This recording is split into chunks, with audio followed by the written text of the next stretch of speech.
It was on the 8th day of February in the year 2007 that the world awoke to hushed whispers and then to headlines that carried sorrow across nations. In a hotel room in Florida, a woman who had once embodied the glowing allure of fame and the fragile shadow of tragedy was found lifeless. She was 39 years of age. She was known to the world as Nicole Smith, the blonde who had reached for the treasures of life, and yet who could not hold them in her grasp. She had lived like a flame, burning swiftly, giving light, and leaving behind the faint smoke of memory that still drifts in the minds of those who watched her rise and fall. It was the end of her story, but for us it is the beginning. For in remembering her, we wander again through her hours, her dreams, and her sorrow. Welcome, dear listener, to Timeless History Documents. Before we embark upon this long journey, I invite you to leave a trace of yourself, to tell us in the comments where you are listening from this evening or this morning, so that we may weave together a tapestry of memory across continents. Do not forget to press the button that allows you to walk with us again, for your presence sustains this circle of stories and gives them life. And now, let us begin. In the small town of Mexia, Texas, the air was dry and the streets bore the look of long familiarity.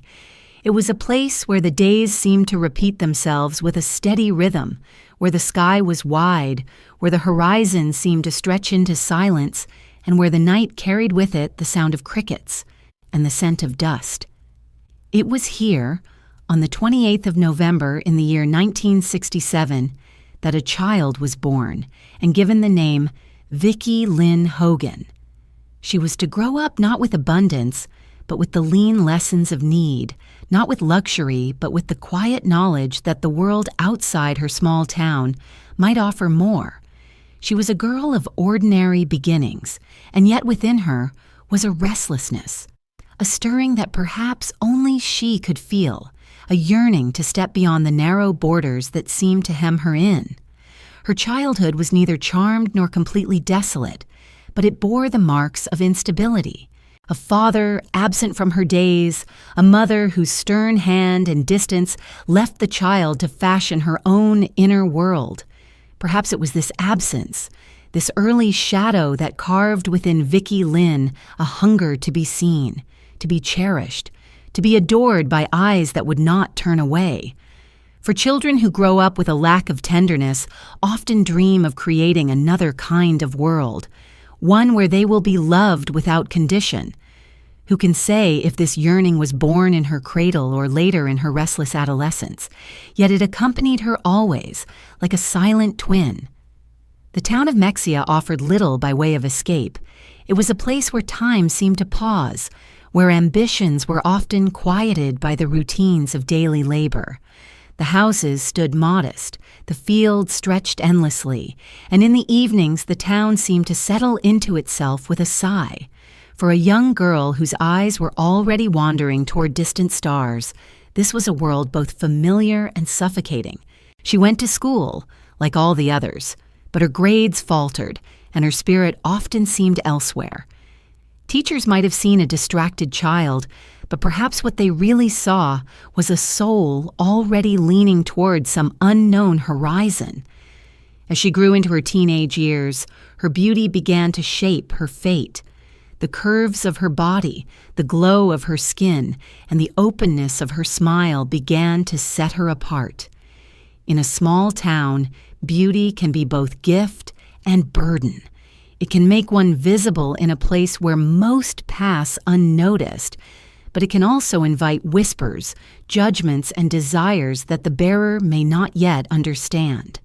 For Vicki Lynn, it marked the beginning of her awareness that she could command attention, that her presence could stir the air around her. Yet she was still a girl, uncertain, unformed, her heart still caught between innocence and longing. By the time she was in high school, she was already drifting. Her grades could not hold her. Her patience with books and lessons diminished. She was not destined for academic halls, and perhaps she knew it. What she longed for was elsewhere, though she could not yet name it. Some said she dreamed of becoming a star. Some said she dreamed only of leaving Mexia behind. Whatever the truth, her path would not remain in the schoolyard. She would drop out, leaving behind classrooms that had never captured her imagination, and step into a different kind of education, one taught by life itself in all its unruly shapes. Work became her necessity. Like many young women of her place and time, she found herself in the role of waitress, taking orders in diners where the smell of frying oil lingered in the air, where coffee pots hissed, and where the laughter of customers rose and fell like waves. The diner was both a cage and a stage. She stood there, apron tied, pen in hand, serving meals to strangers, offering smiles to those who sought them. Behind her smile, there was perhaps an ache, a question of whether life would always be this. Endless hours, meager pay, the smell of food clinging to her hair as she walked home at night. Yet even here, in this small setting, she began to learn the art of performance, the gentle tilt of the head, the sparkle in the eye that could soften a customer, that could win a larger tip. These were small lessons, but they would become part of her survival. It was here, too, amid the clatter of plates and the hum of neon signs, that she began to imagine herself beyond Mexia. The dreams may have come in fragments, in stolen thoughts during quiet moments. Perhaps she would see herself in magazines, in films, on stages where the eyes of many would rest upon her. Perhaps she did not yet have a name for this longing, but the seed was already planted. What she knew for certain was that she did not wish to remain where she was, unseen except by those who passed her table for a meal. She was reaching toward something undefined but undeniable. At 17, she made a choice that would shape her early years. She married a cook from the diner, Billy Wayne Smith. In him, she may have sought stability, or perhaps an escape, or perhaps she simply followed the current of youth that carries one swiftly into commitments not fully understood. The marriage brought her a child, a son named Daniel, who would become the axis of her love and her grief in years to come. Yet it also brought her responsibilities and burdens for which she was scarcely prepared. She was still a girl herself, and now she was a mother, tasked with providing, with nurturing, with becoming what she had scarcely known in her own youth. The walls of the small home could not contain the restlessness within her, and the marriage, built on fragile foundations, began to falter. By the time she was 19, she was once again standing at the window of her life, looking outward. The marriage crumbled, the young husband departed, and she was left with Daniel in her arms. Alone, uncertain, yet still carrying that restless spark, she faced a world that seemed to offer little. The bills piled up, the jobs barely sustained her, the nights stretched long and heavy, yet somewhere in her heart, the dream had not died. It whispered to her in quiet hours, telling her that beyond Mexia there was another kind of life, another kind of stage. She did not yet know how she would reach it, but she believed she must. And so we see her now, young Vicki Lynn Hogan, standing by a diner window late at night, the light casting her reflection back at her. She stares outward but also inward, caught between the girl she had been and the woman she was becoming. Outside, the town is quiet. Inside, her thoughts wander far. The glass between her and the world seems thin, as though she might push through it at any moment. Yet for now, she waits. She wonders. She dreams. The diner window remains, the faint glow of neon spilling across the glass, her breath making small clouds upon its surface as she leans forward. The town outside is asleep, but within her the thoughts refuse to rest. She is 17, married to Billy Wayne Smith, the cook from the kitchen who once made her laugh with stories told between the steam of grills and the sizzle of oil. At first, there was a comfort in his presence, a sense that she was no longer adrift in the endless monotony of waitressing and small-town life. Perhaps she had imagined stability, a place where her restless spirit could be quieted. Yet marriage, entered into so young, often grows heavy with expectations one does not yet understand, and the vows spoken in haste can echo too loudly against the silence of nights that stretch on without love. She finds herself in a modest home, a space where the scent of cooking oil clings to his clothes, and where laughter grows less frequent as weeks turn into months. A child comes. Small Daniel, his cries filling the air, his tiny fingers curling around hers with a trust so deep it frightens her. Motherhood does not arrive like a soft dream. It descends like a storm, bringing with it sleepless nights, the weight of responsibility, and the deep ache of knowing that one must now live not only for oneself, but for another life entirely.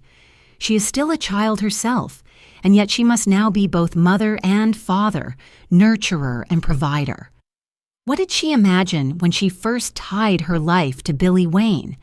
Did she believe love could bloom amid the clatter of dishes and the fatigue of long shifts? Or was it simply the first door that opened and she walked through before she understood where it led? The home, with its peeling paint and worn carpet, offers little comfort. The bills begin to arrive like uninvited guests, piling on the table, each envelope a reminder of how fragile their existence has become. Billy Wayne, restless in his own way, spends longer hours outside, returning with fewer words. Arguments rise quick and sharp, then dissolve into silence. She watches him sometimes, his face lit by the glow of the television, and she wonders if he sees her at all, or if she has become invisible in her own home. The laughter that once brought them together has grown rare, replaced by the sound of his footsteps leaving the house, the door shutting firmly behind him. Yet amid the discontent, there is Daniel. Her son becomes the center of her universe, the fragile spark that keeps her moving forward. His presence brings both joy and sorrow, for in him she sees innocence that she wishes to preserve, a life she longs to make better. She cradles him in the quiet of night, humming lullabies she half remembers, her voice breaking sometimes into whispers of longing. She watches him sleep, his small chest rising and falling, and she wonders what kind of world she has brought him into. Will he grow up to escape the confines of Mexia, or will he too feel the pull of something greater, only to be caught in its cruel embrace? Her own youth presses against her like an unhealed wound. She feels the tension between the roles she has been forced to assume and the girl who still lingers inside her, dreaming of escape, of a life where she is seen not as a waitress, not as a failed wife, not as a struggling mother, but as someone radiant, adored, admired. At times, she stands before the mirror, her reflection tired, her eyes heavy, and she adjusts her hair as though preparing for an audience that does not yet exist. The mirror becomes a portal, showing her not only who she is, but who she might become. She imagines lights upon her, cameras capturing her image, people whispering her name in awe. The dream seems far, almost unreachable, and yet it remains, insistent and alive. Her marriage collapses quietly without grandeur, as so many young unions do. There are no fireworks, no dramatic endings, only the steady erosion of connection until one day it is gone entirely. Billy Wayne departs, leaving her with Daniel and the weight of survival. She is 19 now, already divorced, already marked by the struggles of adulthood, and yet still so young that her face holds traces of innocence. Alone, she returns to her mother's house at times, seeking support, though their relationship is strained. Her mother's sternness, her lack of tenderness make those visits feel heavy, as though the walls themselves judge her. And so she drifts again, caught between places, never truly at home in any of them. The diner remains her refuge and her prison. She returns to its fluorescent lights, its clattering plates, its endless orders of fried chicken and coffee. She ties her apron, forces a smile, and tends to customers who see only a waitress, not the restless soul behind her eyes. The laughter she offers is real enough, but it is also a mask, a practiced gesture that hides exhaustion and longing. Some customers notice her beauty, her figure, and offer compliments that fall somewhere between kindness and intrusion. She accepts them with a smile, knowing that each kind word might bring a larger tip, and with it a little more money to keep Daniel clothed and fed. This too becomes part of her survival, part of the performance that she perfects without realizing she is learning the craft that will one day define her. At night, when Daniel is asleep and the house is quiet, she stands again at that window, the same pane of glass that once reflected her dreams. She feels the pull of something beyond, though she cannot yet name it. Is it fame? Is it fortune? Is it simply escape? Perhaps it is all of these, woven together into a single insistent yearning. She dreams of a stage, of bright lights, of a life where the world knows her name. The thought both excites and frightens her. What would it mean to be seen by so many? Would it heal the loneliness or only deepen it? She does not know, but she cannot let go of the vision. In these years, the seeds of transformation are sown. The small town girl, the waitress, the young mother, the divorced wife, each identity layers upon the next, shaping her into someone who will one day shed her given name and step into another self entirely. But for now, she remains Vicki Lynn Hogan, standing in a kitchen with bills stacked high, rocking her son to sleep, staring out of windows that reflect both her present and her imagined future. She cannot yet know the price she will pay for chasing those dreams, nor the shadows that will accompany the light she seeks. She knows only that she must find a way out, that she cannot remain forever in Mexia, bound by its silence. And so the night deepens, the town still quiet, and she places her hand against the cool glass of the window. Beyond it lies a world she does not yet understand, but one that calls to her nonetheless. The diner's hum still lingers in her ears, the laughter of strangers fading into memory. Somewhere within her, a decision is forming, though she does not yet know its shape. The glass reflects her tired face, her searching eyes, and she wonders what lies beyond the next step she will take, beyond the next doorway that will open. Her hand lingers against the cold glass, the faint chill seeping into her skin, and for a moment it feels as though she is touching not the window, but the edge of another world.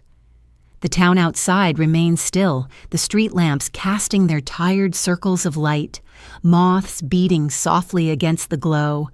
She draws her hand back and turns, and the silence of the house presses close. In a nearby room, Daniel sleeps, his small breath steady, the fragile rhythm of innocence. She stands watching him for a while, his face relaxed, untouched yet by the storms of life. Her heart swells with a love so deep it aches, but beneath that love lies fear. She is 19, alone, divorced, the weight of survival pressing upon her, and though she will give everything she has to her son, she wonders if it will ever be enough. In the morning, she dresses quickly, ties her hair, and hurries to the diner, leaving Daniel in the care of relatives when she can. She wipes down tables, pours coffee, carries trays heavy with plates, all the while thinking of the small boy who waits for her return. The customers see only a pretty waitress, a young woman with a ready smile, but inside she feels herself stretching thin, caught between duty and desire, between love for her child and the whisper of a life beyond. Bills come regularly, each one a reminder that her labor barely sustains them. There are days when the cupboard holds less than she hopes, nights when she lies awake counting what remains, her mind circling the question of how to provide more than just survival. Her marriage has ended, but its shadow lingers. At times she thinks of Billy Wayne, of the promises that proved too frail, and wonders whether she mistook companionship for love or whether she simply wanted to believe she had found an escape from loneliness. The absence of tenderness from her own childhood echoes here, for she has little model of lasting affection, little sense of how love might endure. She knows only the silence that remains when words have run out, and the emptiness that follows when someone leaves. Daniel is her anchor, the one certainty in a life that feels unsteady, and she clings to him with a devotion that at times feels like desperation. The mirror becomes her confidant. At night, when the house is quiet, she stands before it, studying the curve of her face, the fall of her hair, the line of her lips. She adjusts her posture, tilts her head, practices expressions that suggest confidence, allure, ease. It is a private rehearsal for a stage she has not yet reached, a way of convincing herself that another life is possible. The girl in the mirror seems both herself and someone else, a woman she has not yet become, but who lingers at the edge of possibility. Sometimes she imagines that this woman might step through the glass and take her place, leaving behind the tired waitress and becoming the adored figure she dreams of. She cannot yet call her by name, but in time she will be known as Anna Nicole. The small town feels smaller with each passing day.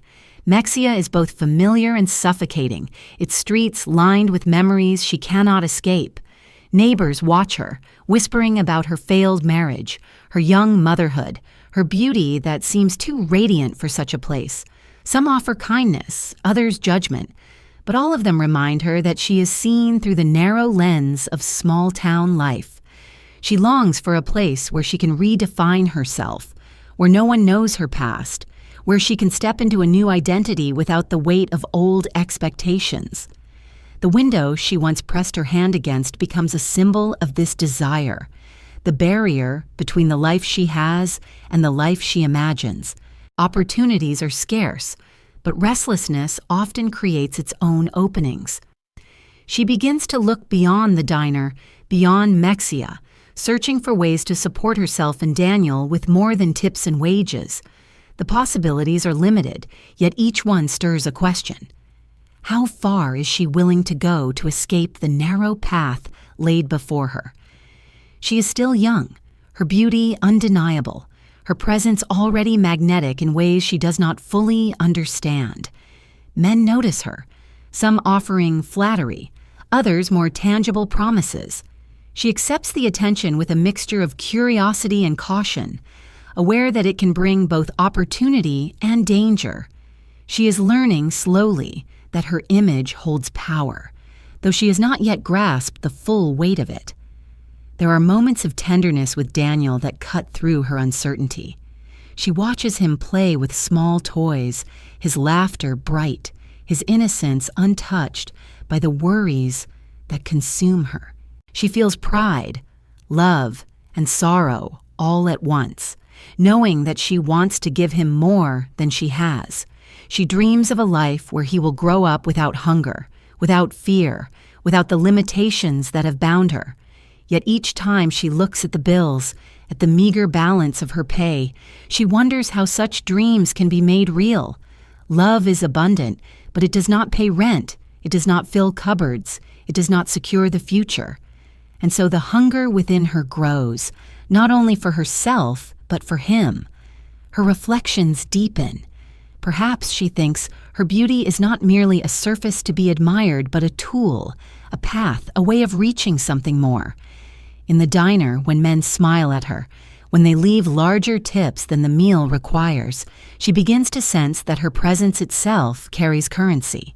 She does not yet know where this awareness will lead her, but it lingers, a faint suggestion that she possesses something rare, something that could carry her beyond Mexia.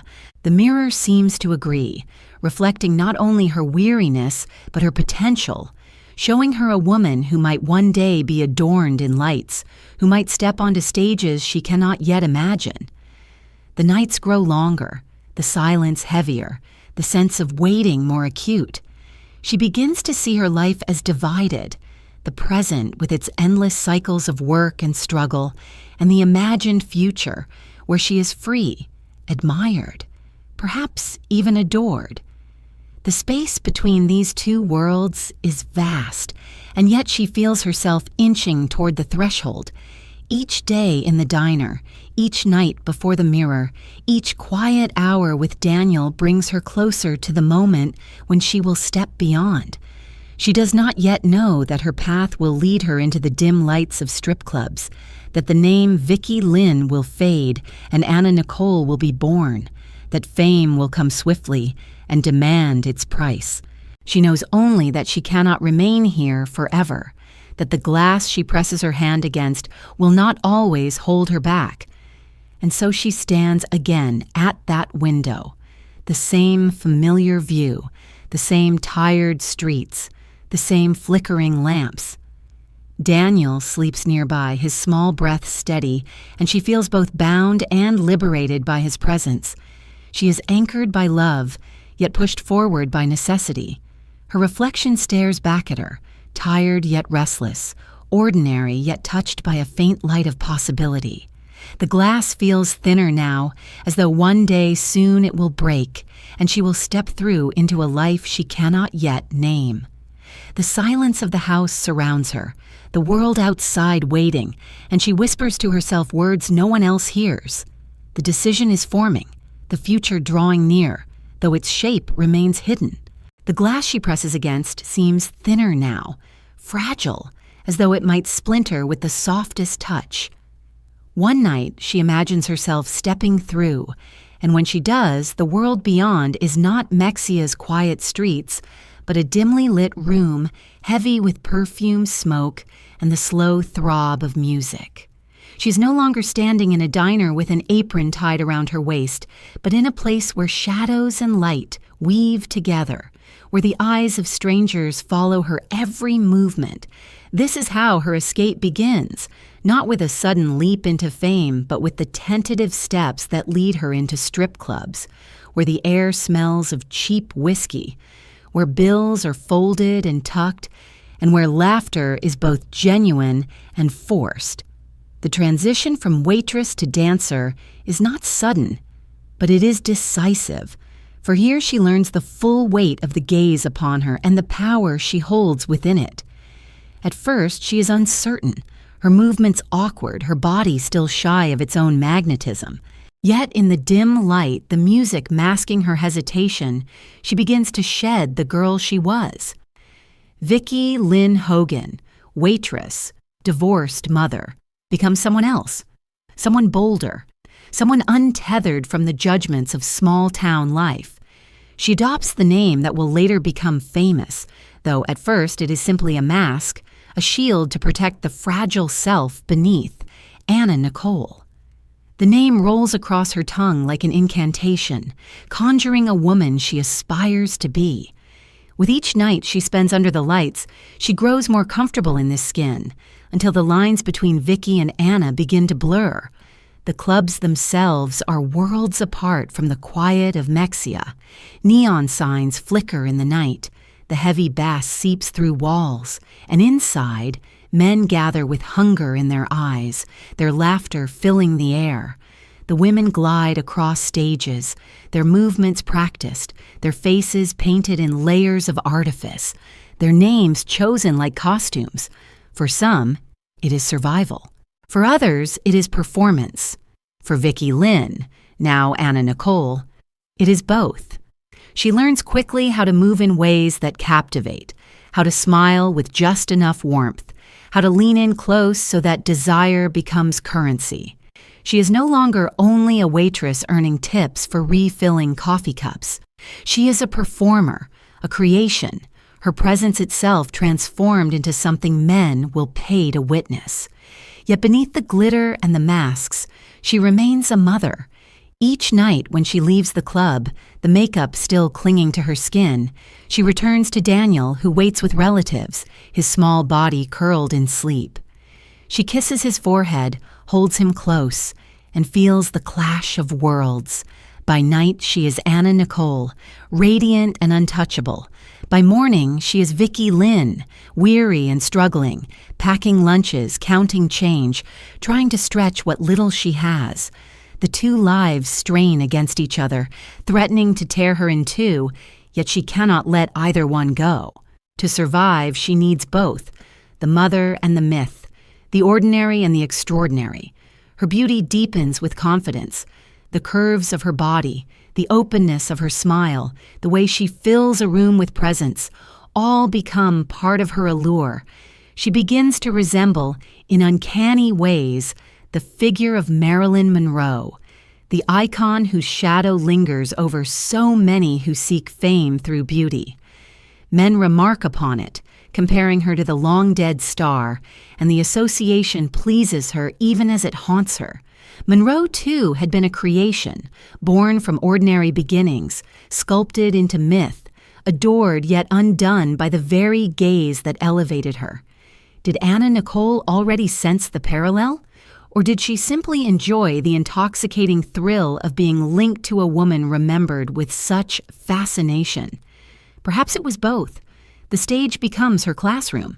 She studies how men respond, how desire shapes their movements, how admiration can be coaxed, heightened, turned into wealth. She learns the subtle art of becoming what others wish to see while keeping a part of herself hidden. It is a dangerous art, for the mask grows heavy, and over time it becomes difficult to remember what lies beneath. But for now, it is liberation. No longer the waitress invisible behind her tray, she is the blonde goddess in the spotlight, the woman who makes heads turn, who commands attention with every glance. The stage is her escape, her first taste of what it means to be desired by more than one, by many, by strangers who will never know her name beyond the one she has chosen. The money is better than at the diner, though never enough to ease all her worries. Still, the bills are paid more swiftly, and she feels for the first time that she might carve a path beyond poverty. The lure of more money, more admiration, more opportunity, pulls her deeper into this world. And with it comes the intoxicating sense that she is meant for something beyond even this. The strip club stage is small, but in her imagination, it becomes a rehearsal for something larger, brighter, more enduring. She begins to dream not only of surviving, but of becoming known, remembered, admired, far beyond the walls of these smoky rooms. Yet each night when the music fades and the lights go dark, the silence returns. She removes the makeup, washes away the glitter, and once again she is Vicky Lynn, sitting in a quiet kitchen with Daniel asleep in the next room. The contrast is sharp, almost cruel, and she feels herself caught between two selves, uncertain which one is truly her. Perhaps she is both, or perhaps she is neither. The mask of Anna Nicole is seductive, but it is also fragile, and she wonders whether the woman she is creating can ever truly be sustained. It is in this world that chance begins to open its first great door. Photographers visit clubs, always searching for beauty that might sell, and her presence does not go unnoticed.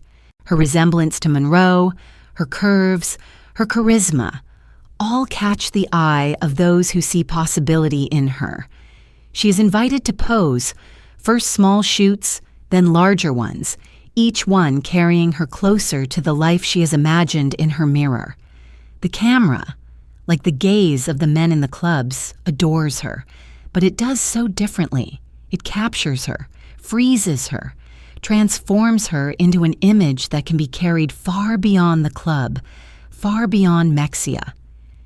She begins to glimpse herself not only as a performer in dimly lit rooms, but as a figure who might step into the broader world of magazines, of screens, of fame. Still, doubt lingers. At night, holding Daniel, she wonders if she is walking a path that will lift them or destroy them. She feels the weight of judgment, the whispers of those who would condemn her choices, the shadow of her mother's stern disapproval. Yet necessity pushes her forward, and the dream pulls her onward, and between the two, she cannot stop. She is becoming Anna Nicole, piece by piece, each night under the lights, adding another layer to the mask. The girl who once pressed her hand against the diner window is slipping away, and in her place stands a woman who shines in the glow of neon, who learns to wield her beauty like a weapon, who is no longer content to remain unseen. And so, the spotlight falls upon her, the music rises, the perfume thickens in the air.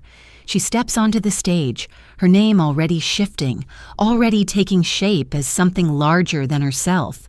The men cheer, their voices blurring into a hum, and for a moment she forgets the silence of her kitchen, the weight of her bills, the loneliness of her nights.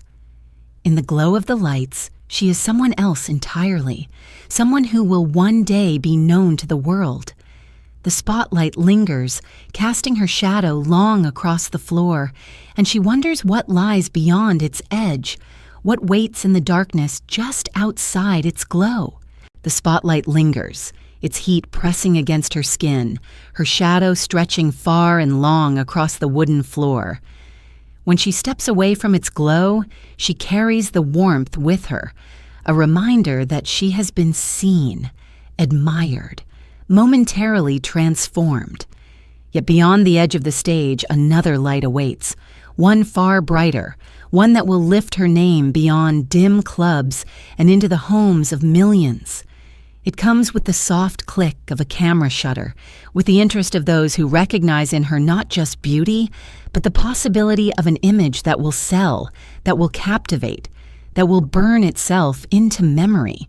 The world of Playboy is opening its gates, and Anna Nicole, once Vicki Lynn Hogan, stands at the threshold, uncertain but drawn irresistibly forward.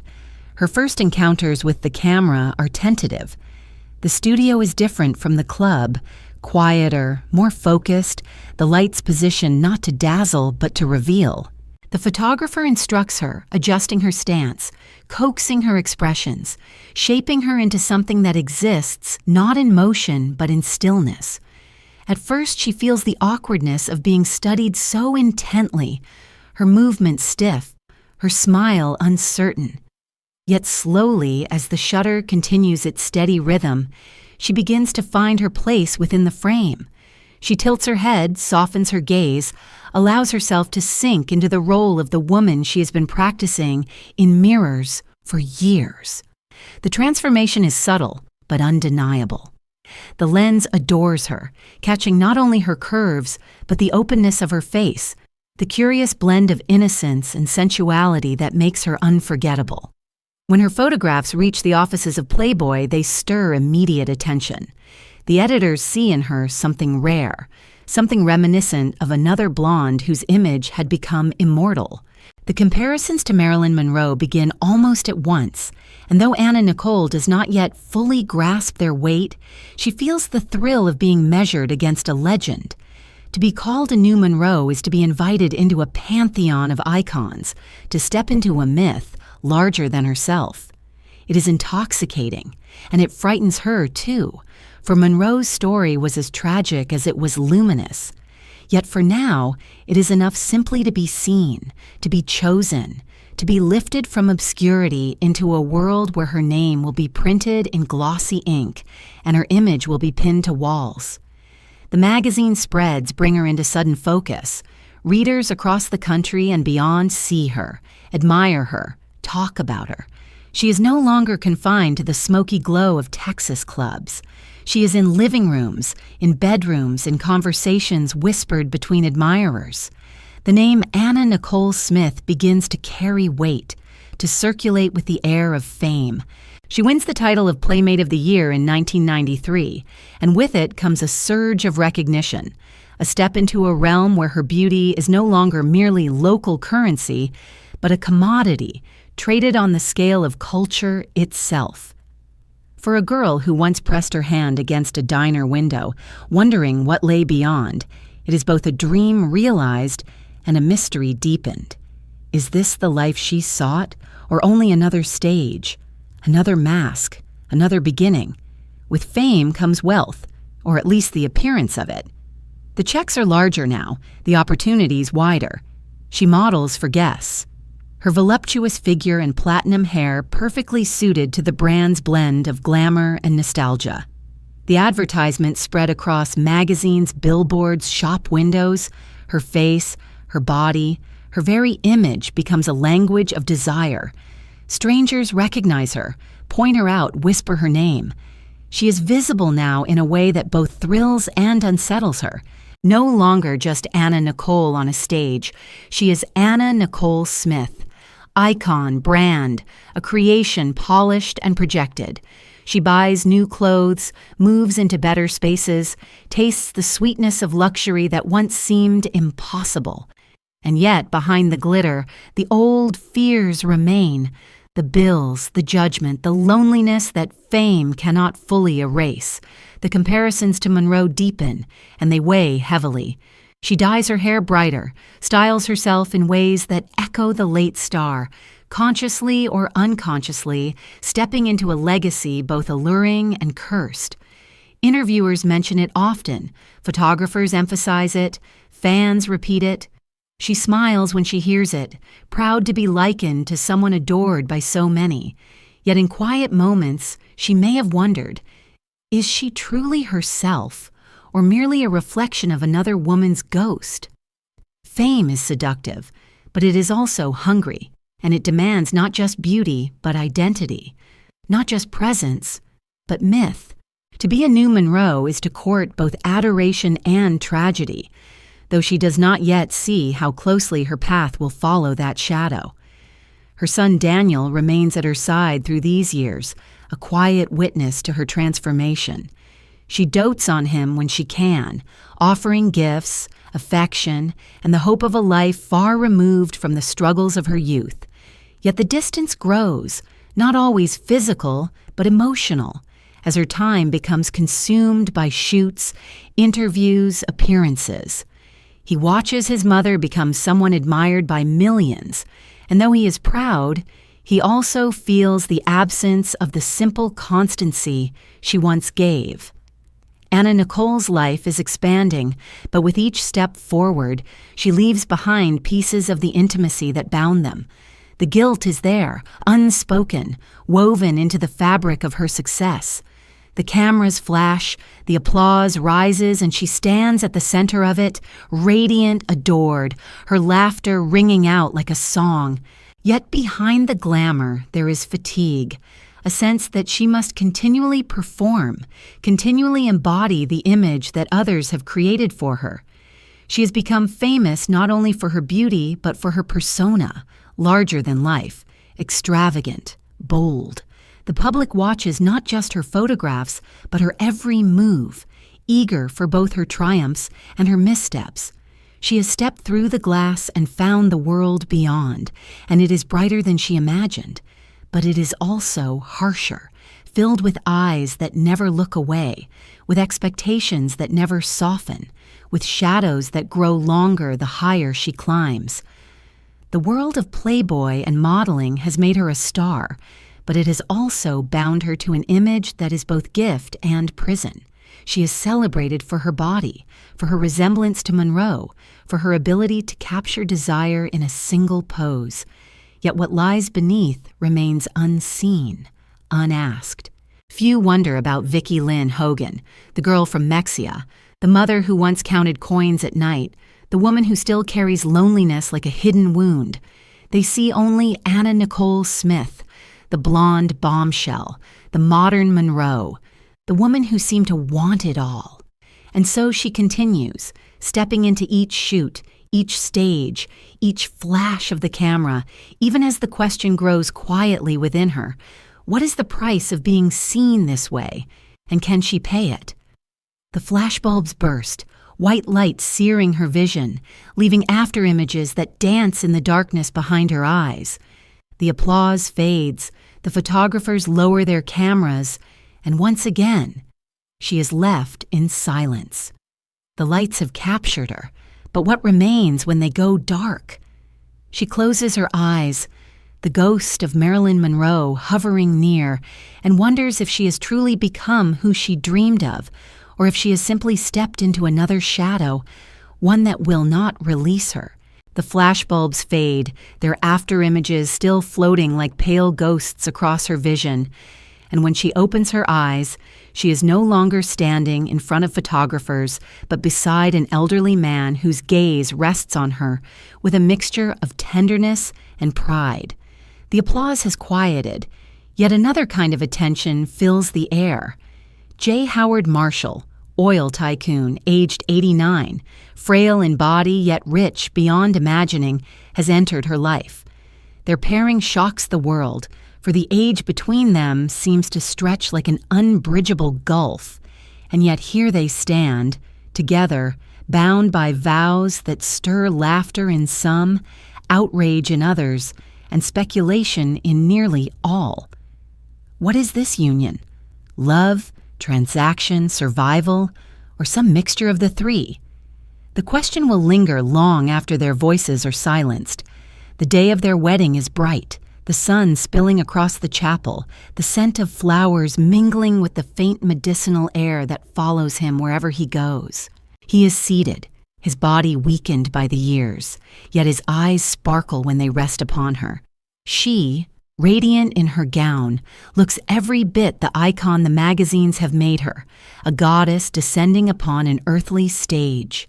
The vows are spoken, the rings exchanged, and for a brief moment the air holds still, as though even time pauses to witness a scene so improbable it borders on myth. Around them, whispers ripple, unseen but present, voices that question, voices that mock, voices that accuse. Yet within the circle of their gaze, they seem not to hear. For Howard, it is said she brought joy in his final years, a brightness that lifted him from loneliness, a beauty that he cherished. For her, perhaps it was more complex. She had known poverty, instability, the fear of never having enough. In him, she may have seen not only a husband but a protector, a benefactor, a doorway into a world where she and her son would never hunger again.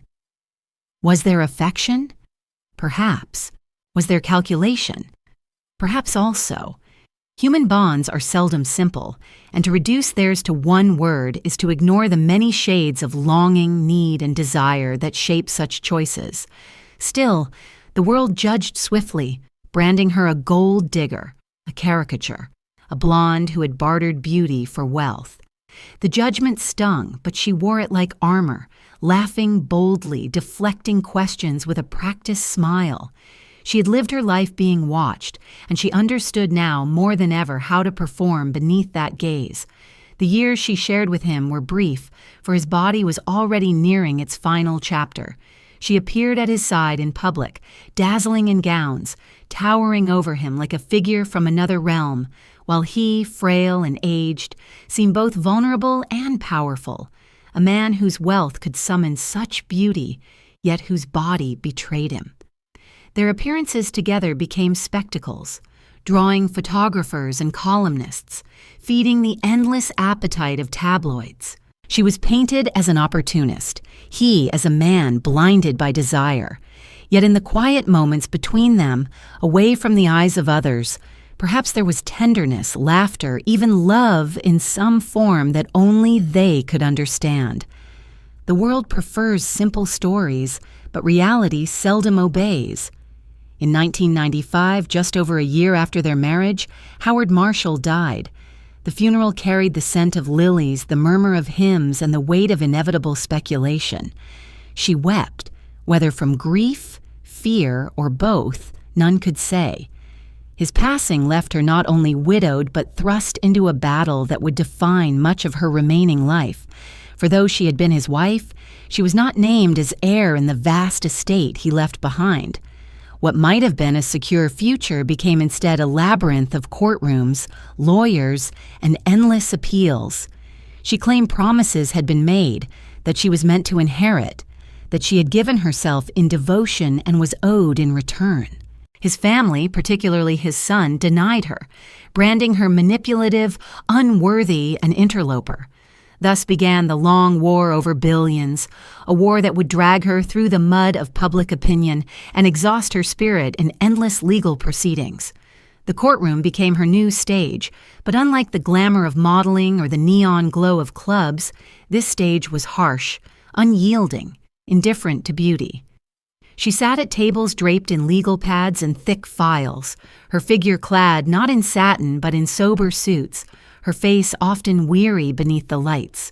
Reporters gathered outside, cameras waiting to catch every expression, every stumble.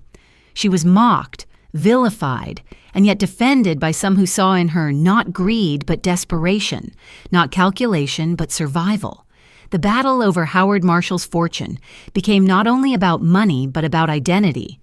Was she a wife or a fraud, a widow or an opportunist, a woman of feeling or merely a woman of desire? Through it all, the shadow of Monroe remained. Just as the earlier star had been judged, reduced, and misunderstood, so too was Anna Nicole. The comparison deepened, not only in appearance but in fate, for both women were trapped by the gaze of others. Their complexity flattened into archetypes of beauty and tragedy. She played her role with defiance, sometimes mocking her critics, sometimes breaking down in exhaustion. She understood that her image was both her weapon and her prison, and she wielded it as best she could. Yet each victory in court was followed by another reversal, each promise of inheritance delayed by another appeal. The battle seemed endless, the estate elusive, the weight of it pressing upon her spirit year after year. Meanwhile, her life outside the courtroom grew more chaotic. Fame had given her visibility, but it also demanded performance. She appeared in television interviews, sometimes slurred, sometimes radiant, sometimes chaotic, feeding a public that craved both glamour and scandal. She leaned into the persona others expected, the blonde bombshell whose every word and gesture seemed exaggerated, larger than life. To some, it was comedy. To others, tragedy unfolding in real time. She became not only a model and widow, but a reality star, a tabloid fixture, a woman both adored and ridiculed. The marriage that had promised security had instead bound her to an endless cycle of scrutiny, litigation, and mockery. Yet still, she pressed forward, her laughter echoing even when her eyes betrayed fatigue. And so we see her now, stepping out of another courthouse, reporters pressing close, microphones thrust forward, the flash of cameras once more searing her eyes. The gowns of her wedding day, the glitter of Playboy shoots, the softness of quiet nights with Howard, all seem distant. What remains is the sound of gavels, the scratching of pens across documents, the weary shuffle of lawyers gathering papers. The wedding bells that once rang so brightly have long since faded, replaced by the sharp crack of wood against wood in rooms where judgment is handed down. She walks away from the courthouse, her heels clicking against stone, her face lifted toward the cameras, the mask of Anna Nicole firmly in place. But within her, perhaps, the question lingers still. Was the bargain worth it? And what has she truly gained? The weary shuffle of lawyers echoes in her ears, their briefcases snapping shut, their papers stacked in uneven towers that seem always on the verge of collapse. She watches them move about like actors repeating a script they know too well, each line rehearsed, each gesture mechanical. The courtrooms have become her second home, though they offer no comfort, only the ceaseless grind of testimony, cross-examinations, and rulings that never seem final. What began with wedding bells has stretched into years of litigation, each side unwilling to yield. Each document signed another reminder that the fortune she believed promised remains just out of reach. The estate of J. Howard Marshall is no inheritance but a battlefield, and she is both warrior and pawn, her every step scrutinized by judges, reporters, and a public eager to see her stumble. The stacks of paper grow taller with time, each page filled with words she barely understands, words that decide her fate yet feel alien to her life. She sits at long wooden tables, her figure wrapped in suits designed to convey seriousness, her hair still shining under the fluorescent lights, her expression caught between defiance and exhaustion. She listens to lawyers argue over promises made, intentions inferred, documents signed or unsent.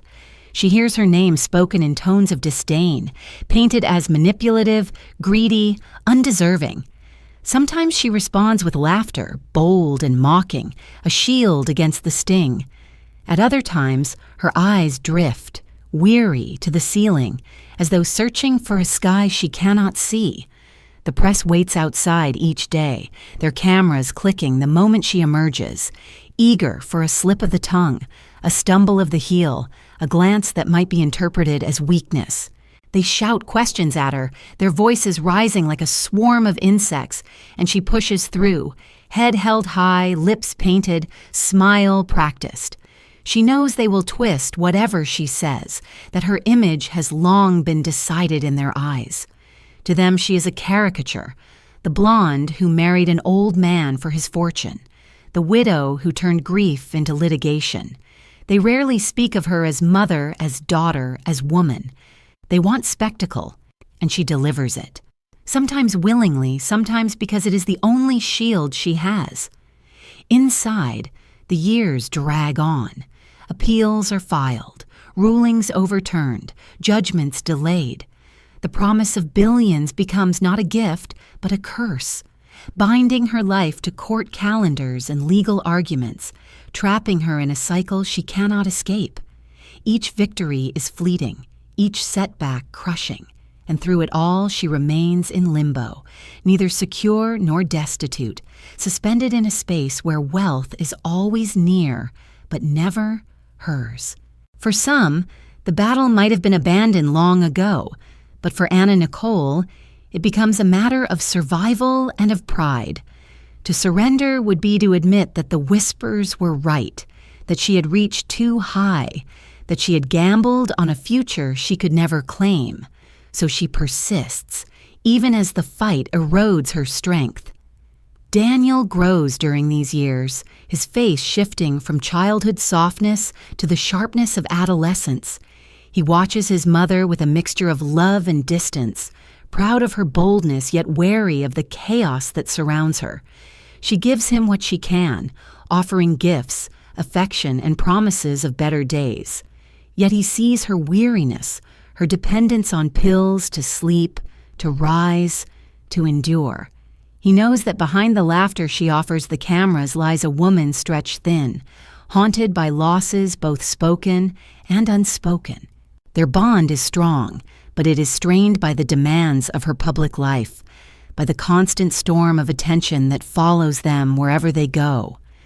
The courtrooms themselves seem to change with the seasons, their walls absorbing the endless arguments like sponges, their air heavy with the scent of paper, ink, and tension. Judges grow older, lawyers come and go, yet the case remains, as though it will outlast them all. Reporters note each development, publishing headlines that reduce years of struggle into a few sharp words. To the world, it is entertainment, another saga in the ongoing theater of scandal. To her, it is life itself, the promise of security dangled before her, withheld, dangled again. She is caught in its web, unable to step away, compelled to continue until the end. And yet, amid the grind of litigation, she does not disappear. Her presence remains strong in the public eye. She appears in magazines, on television, her image still radiant, still commanding.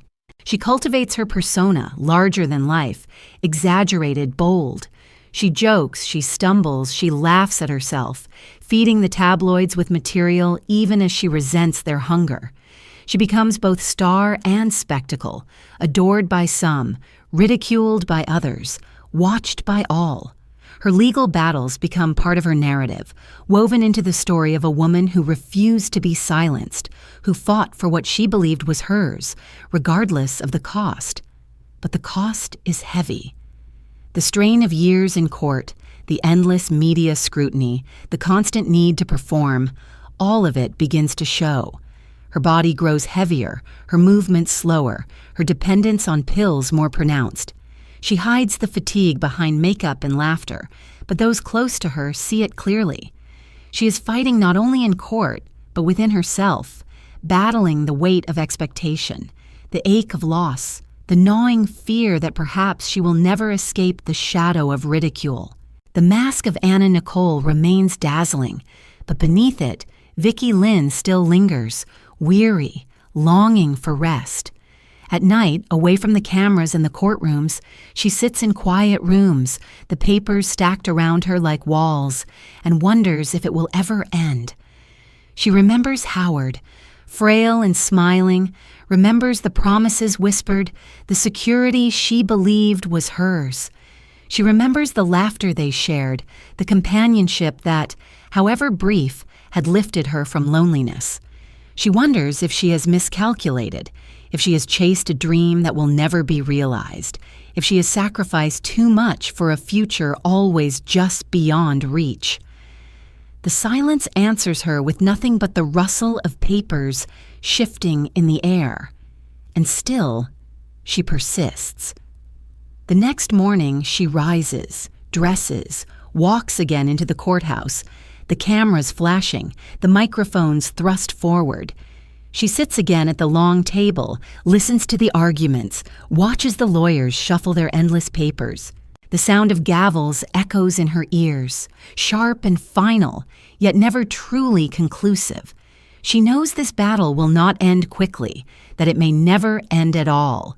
Yet she also knows she cannot step away, for to do so would be to surrender not only the fortune, but the identity she has fought to claim. And so the weary shuffle continues, day after day, year after year, until even the papers themselves seem to sigh beneath their own weight. The sound of those papers falling across a desk lingers in the air, pages slipping from order into chaos, fluttering to the floor like weary birds. She watches them scatter, and for a moment it seems as though they carry her own exhaustion, her own unending struggle. The courtroom fades, the voices dim, and she is left staring at the mess, wondering if her life too has become a stack of pages she can no longer hold together. The scattered papers drift across the floor, their edges curling, their words unread in the dim light of the courtroom. For a moment she watches them as if they were fragments of her own story, torn loose, out of sequence, impossible to gather into order again.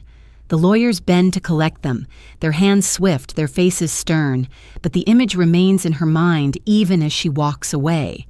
Pages falling, structure dissolving, a life slipping beyond control. And from those scattered papers she steps into another arena, one where chaos is no longer hidden but broadcast, where her laughter, her tears, her missteps are served to millions as entertainment. The courtroom may have bound her to law, but reality television binds her to spectacle. And Anna Nicole, always Anna Nicole now, no longer Vicky Lynn, is thrust further into the glare of public fascination. The cameras that once flashed in courtrooms and studios now follow her into kitchens, bedrooms, sidewalks. They capture not still images, but her voice, her movements, her moods. The Anna Nicole Show begins in 2002, its premise simple. Her life, unfiltered, unscripted, revealed. Yet what does it mean to reveal a life already lived so much in performance? The show becomes not truth, but another mask, another stage where she plays herself in a manner both exaggerated and strangely real. Viewers tune in not for authenticity, but for the spectacle of a woman both glamorous and chaotic, both adored and mocked. Her slurred speech, her sudden outbursts, her indulgent laughter, all become fodder for a culture eager to consume her in pieces. She moves through the show as though through a dream, her figure larger than life, her words sometimes stumbling, her presence irresistible. She allows the cameras into her private spaces, letting them capture moments of banality, absurdity, tenderness, and collapse. To some, it is comedy. To others, tragedy, unfolding in real time. She is ridiculed, imitated, adored, and pitied, her image carved into the collective imagination, not only as bombshell, but as caricature. And yet, beneath the mockery, there lingers something magnetic, something that draws viewers not only to laugh at her, but to feel, however faintly, the ache beneath her performance. For in her chaos, many see a reflection of their own struggles, their own masks, their own restless hunger to be seen. Her body becomes another stage, weight gained, weight lost, diets tried and abandoned. Each shift is documented, scrutinized, debated.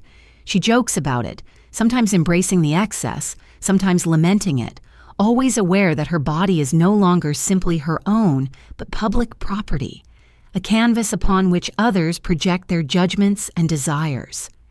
She turns vulnerability into performance, mocking herself before others can, transforming what might wound her into spectacle she controls, if only for a moment.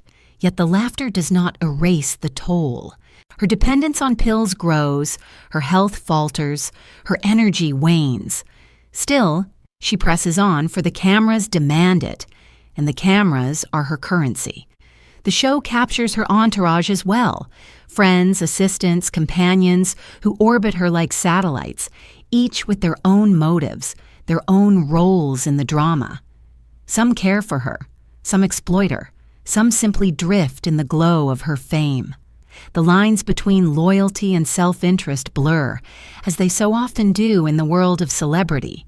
She trusts, she doubts, she laughs, she cries, always surrounded yet often deeply alone.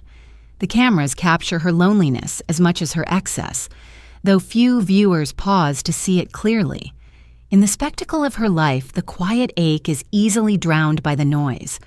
Through it all, Daniel remains her anchor, though even their bond is strained by the constant intrusion of cameras and chaos. He grows taller, more reserved, his eyes carrying a wisdom beyond his years. He watches his mother with love and concern, protective yet weary of the world that surrounds her. She clings to him in tender moments, her affection genuine, her desire to give him more unshaken. Yet he too is caught in the storm, his childhood shadowed by the spectacle of her fame, his privacy dissolved into the same glare that consumes her. The show, meant to entertain millions, captures also his quiet discomfort, his attempts to shield himself, his longing for normalcy. He is a boy, yet already he carries the weight of tragedy that looms unseen. The tabloids feast on her. Each episode provides new material, each stumble a headline, each tear a photograph. She becomes not only a reality star, but a perpetual subject of gossip, her name filling the glossy covers at checkout stands, her image distorted, mocked, dissected. She is painted as foolish, as unstable, as absurd, and yet paradoxically, this ridicule only deepens her fame, for the world cannot look away. In their laughter, their judgment, their fascination, she becomes indispensable, a figure who embodies both the allure and the cruelty of celebrity culture. To love her or to despise her, either way, she must be watched. Beneath the spectacle, the loneliness grows. She retreats at times into silence, into pills that soften the edges of her days, into moments with Daniel where she tries to remember who she was before the cameras. But the mask of Anna Nicole has grown heavy, and it is difficult now to remove. Even in private, she sometimes plays the role, her laughter too loud, her gestures too broad, as though the cameras linger even when the red light is off. The boundary between self and performance blurs, until she wonders whether Anna Nicole is still a character or if she has consumed Vicky Lynn entirely. The world sees her stumble through reality television and mocks her for it, but perhaps they miss the quiet tragedy beneath. For here is a woman who dreamed of being seen, who pressed her hand against a diner window yearning for recognition, who achieved fame in abundance, yet who found that visibility can become its own kind of prison. She is adored, ridiculed, immortalized, and consumed, yet rarely understood. Her chaos is real, but it is also the result of years spent living under scrutiny, of wounds unhealed, of a hunger that fame could never truly satisfy. The show eventually ends, as all shows do, its episodes fading into reruns, its laughter echoing faintly in memory, but its imprint remains, for it has fixed Anna Nicole in the public imagination, not only as model, widow, and fighter, but as spectacle, as figure of excess and absurdity, as a woman who wanted too much and yet gave everything she had. She is larger than life, and yet profoundly human, her flaws displayed as openly as her beauty. The cameras may have stopped, but the image persists, and with it the judgment, the fascination, the endless gaze. And so, when the television screens flicker off, when the final credits roll, there is silence once more. She sits in the quiet of a room, the glow of the screen fading, the cameras gone. The silence is heavy, almost unbearable, for it reveals the emptiness left behind when the performance ends. She looks around, the walls close, the air still. The show has given her fame, but it has also taken from her something she cannot name. The flicker of the television screen shutting down into black lingers in her mind, a final image of a life lived always in performance, always under light, never fully her own. The television screen fades into darkness, the faint hum of its machinery dying down until only silence remains. In that silence, another sound emerges, softer, more enduring, the voice of Daniel, her son, speaking in the next room, his words indistinct but his presence unmistakable. The world may see her as Anna Nicole, a figure of spectacle and excess, but to him she is still mother, imperfect and chaotic, yet filled with a love that no camera can capture. The screen has gone black, but his laughter, his footsteps, his quiet questions fill the air with a different kind of light. And so, after the noise of performance has ended, it is to Daniel that she returns, finding in him the anchor that steadies her amid the storms. He has grown taller now, his boyish softness giving way to the sharpness of adolescence. His eyes, once wide with innocence, carry the weight of observation, for he has seen more than most his age should. He has witnessed the cameras trailing them, the headlines that mock, the laughter of strangers who do not know the woman he calls mother, yet his love for her remains steadfast, though it is tinged with worry, with protectiveness, with a maturity born too soon. She looks at him and sees not only the child she once cradled in a small home in Mexia, but the young man who walks beside her now, his presence both comfort and mirror, reflecting her choices, her struggles, her humanity.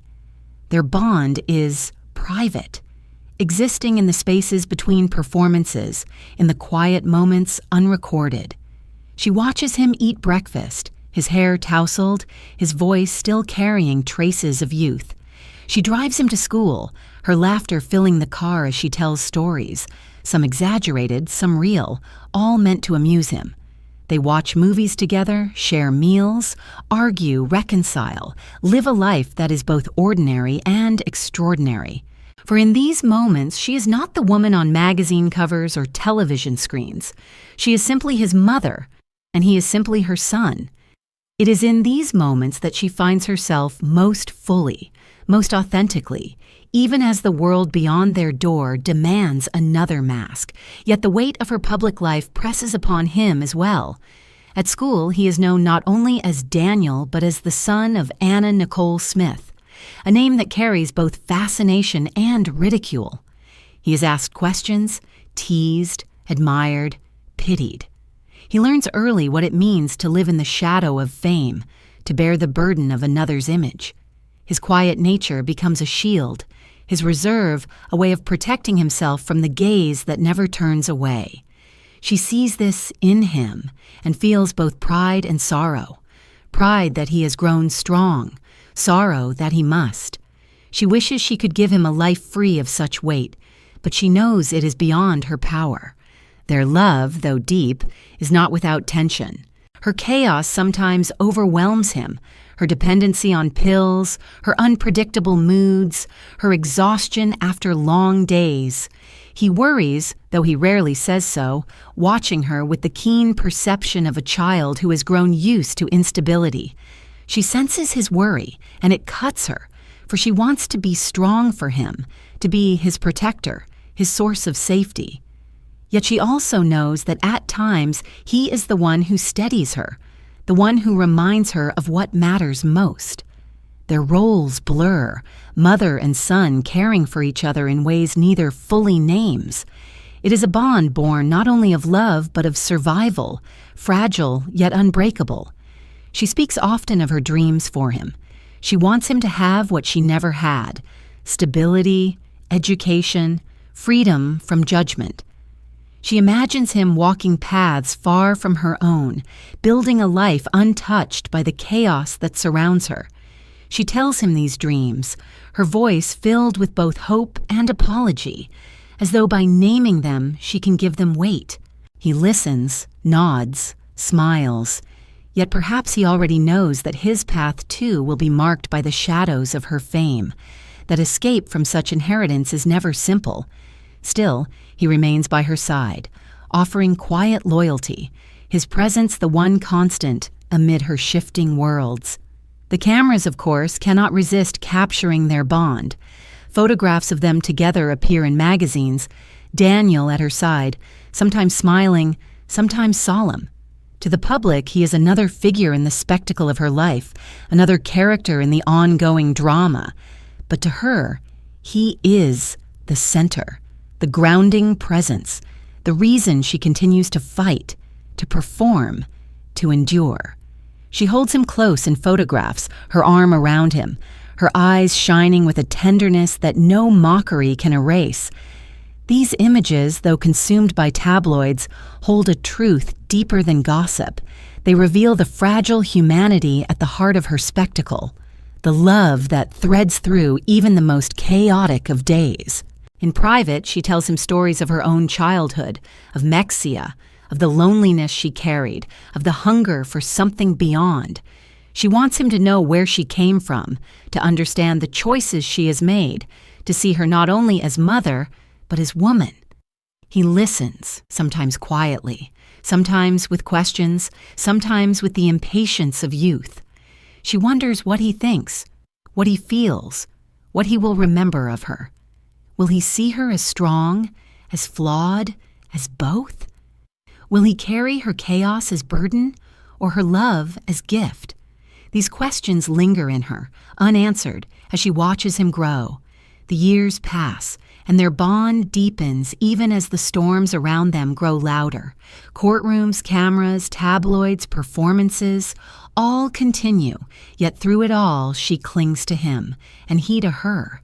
They share laughter, tears, long silences that speak more than words. In him she finds redemption, in her he finds love. Their relationship is imperfect, strained, marked by the flaws of circumstance, yet it is real, unshakable, the truest thing in a life filled with artifice. She knows that whatever the world may say of her, whatever image they may create, here at least she is seen not as caricature but as mother, flawed and beloved. And so when the television screens go dark, when the cameras fall silent, when the applause fades, it is his voice she hears, his presence she feels. Daniel, her son, her anchor, her heart. The bond between them glows in the quiet of rooms untouched by lights, a fragile, steady flame that no spectacle can extinguish. She watches him one evening, his face lit by the faint glow of a lamp, his laughter echoing softly, and she feels both joy and fear. For love this deep is also love that can wound. And in him she sees not only her greatest gift, but the source of her greatest vulnerability. His voice lingers in her ears, a sound she cannot imagine the world without, a sound that will one day leave her shattered. Daniel's laughter lingers in the lamplight, bright yet fragile, like a note of music that hovers in the air before fading into silence. She watches him, her eyes soft, her heart swelling with the tender ache of love.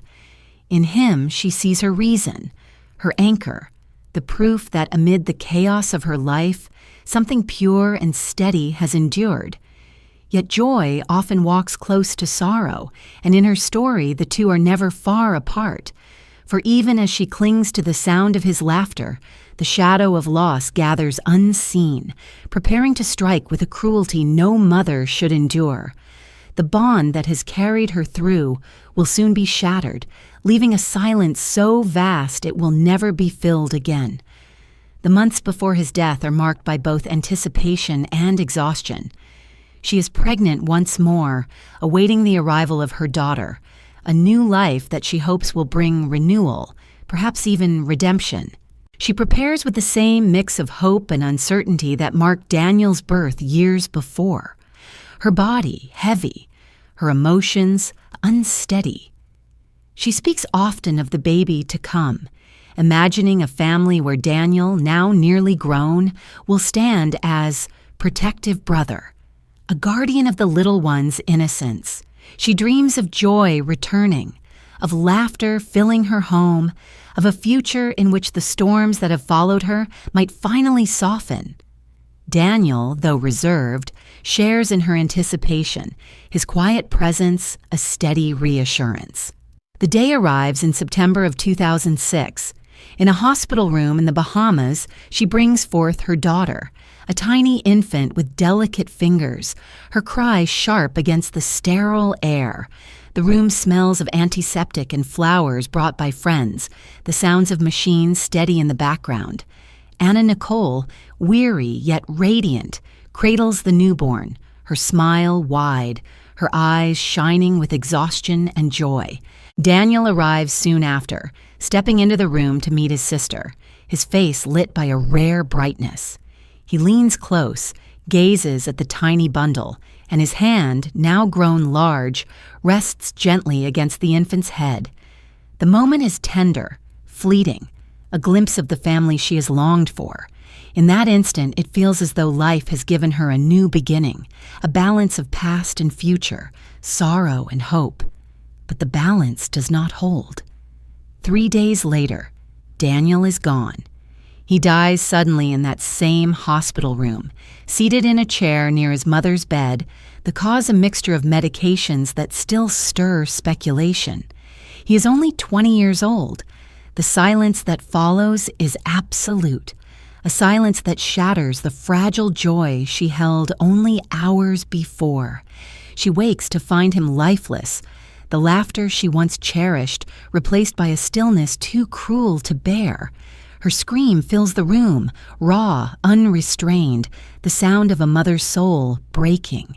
Nurses rush, doctors press near, but nothing can be undone.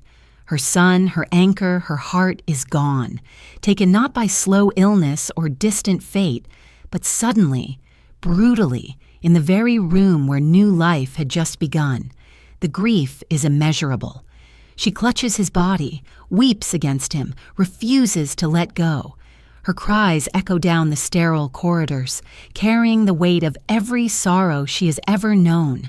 Reporters, learning of his death, rush to publish the news, and soon the world knows of her loss, even as she still holds his hand, unwilling to accept the truth. The photographs of her grief spread quickly, her pain consumed as spectacle once more. The tabloids call it tragic, shocking, scandalous. Yet behind the headlines lies a sorrow too deep for words, a devastation no camera can capture. For in losing Daniel, she loses not only her son, but the anchor that tethered her to life itself. The days that follow blur into one another. She arranges for his funeral, each decision heavy, unbearable. She chooses flowers, hymns, clothing, each choice a wound. She walks behind his coffin, her body unsteady, her face pale, her eyes swollen from tears. The air is thick with the scent of lilies, the murmur of prayers, the sound of earth falling onto wood. She watches as he is lowered into the ground, the finality striking her like a blow. The boy she once held in her arms, the young man she watched grow, the anchor of her love, is gone. No fortune, no fame, no laughter, no pill can soften this loss. It is absolute, irrevocable, the end of a bond she believed unbreakable. The world, of course, consumes her grief. Reporters linger, cameras intrude, headlines speculate. Some offer pity, others mockery, but all feed upon her pain. Her tragedy becomes entertainment, her devastation a story to be sold. She is once again both adored and ridiculed, her humanity flattened into image. Yet, in her private hours, away from the endless gaze, she sits in silence, clutching photographs of Daniel, replaying memories, speaking to him as though he might still hear. She remembers his laughter in the lamplight, his quiet presence beside her, his hand resting gently on his sister's head. These memories are both comfort and torment, reminders of what was and what is lost. Her newborn daughter, Danielyn, becomes both blessing and burden. She holds the infant close, her love fierce, protective, desperate. The child's cries pull her from despair, reminding her that life still demands her presence, that love still flows through her, even amid grief. Yet the contrast between the baby's newness and Daniel's absence cuts deeply, a wound that never closes. She looks at her daughter and sees not only hope, but loss. For every milestone the child reaches will be shadowed by the brother who is not there. She rocks her daughter to sleep with tears streaming down her face, whispering lullabies that falter into sobs, her voice breaking beneath the weight of sorrow. Her dependence on medication deepens in these days.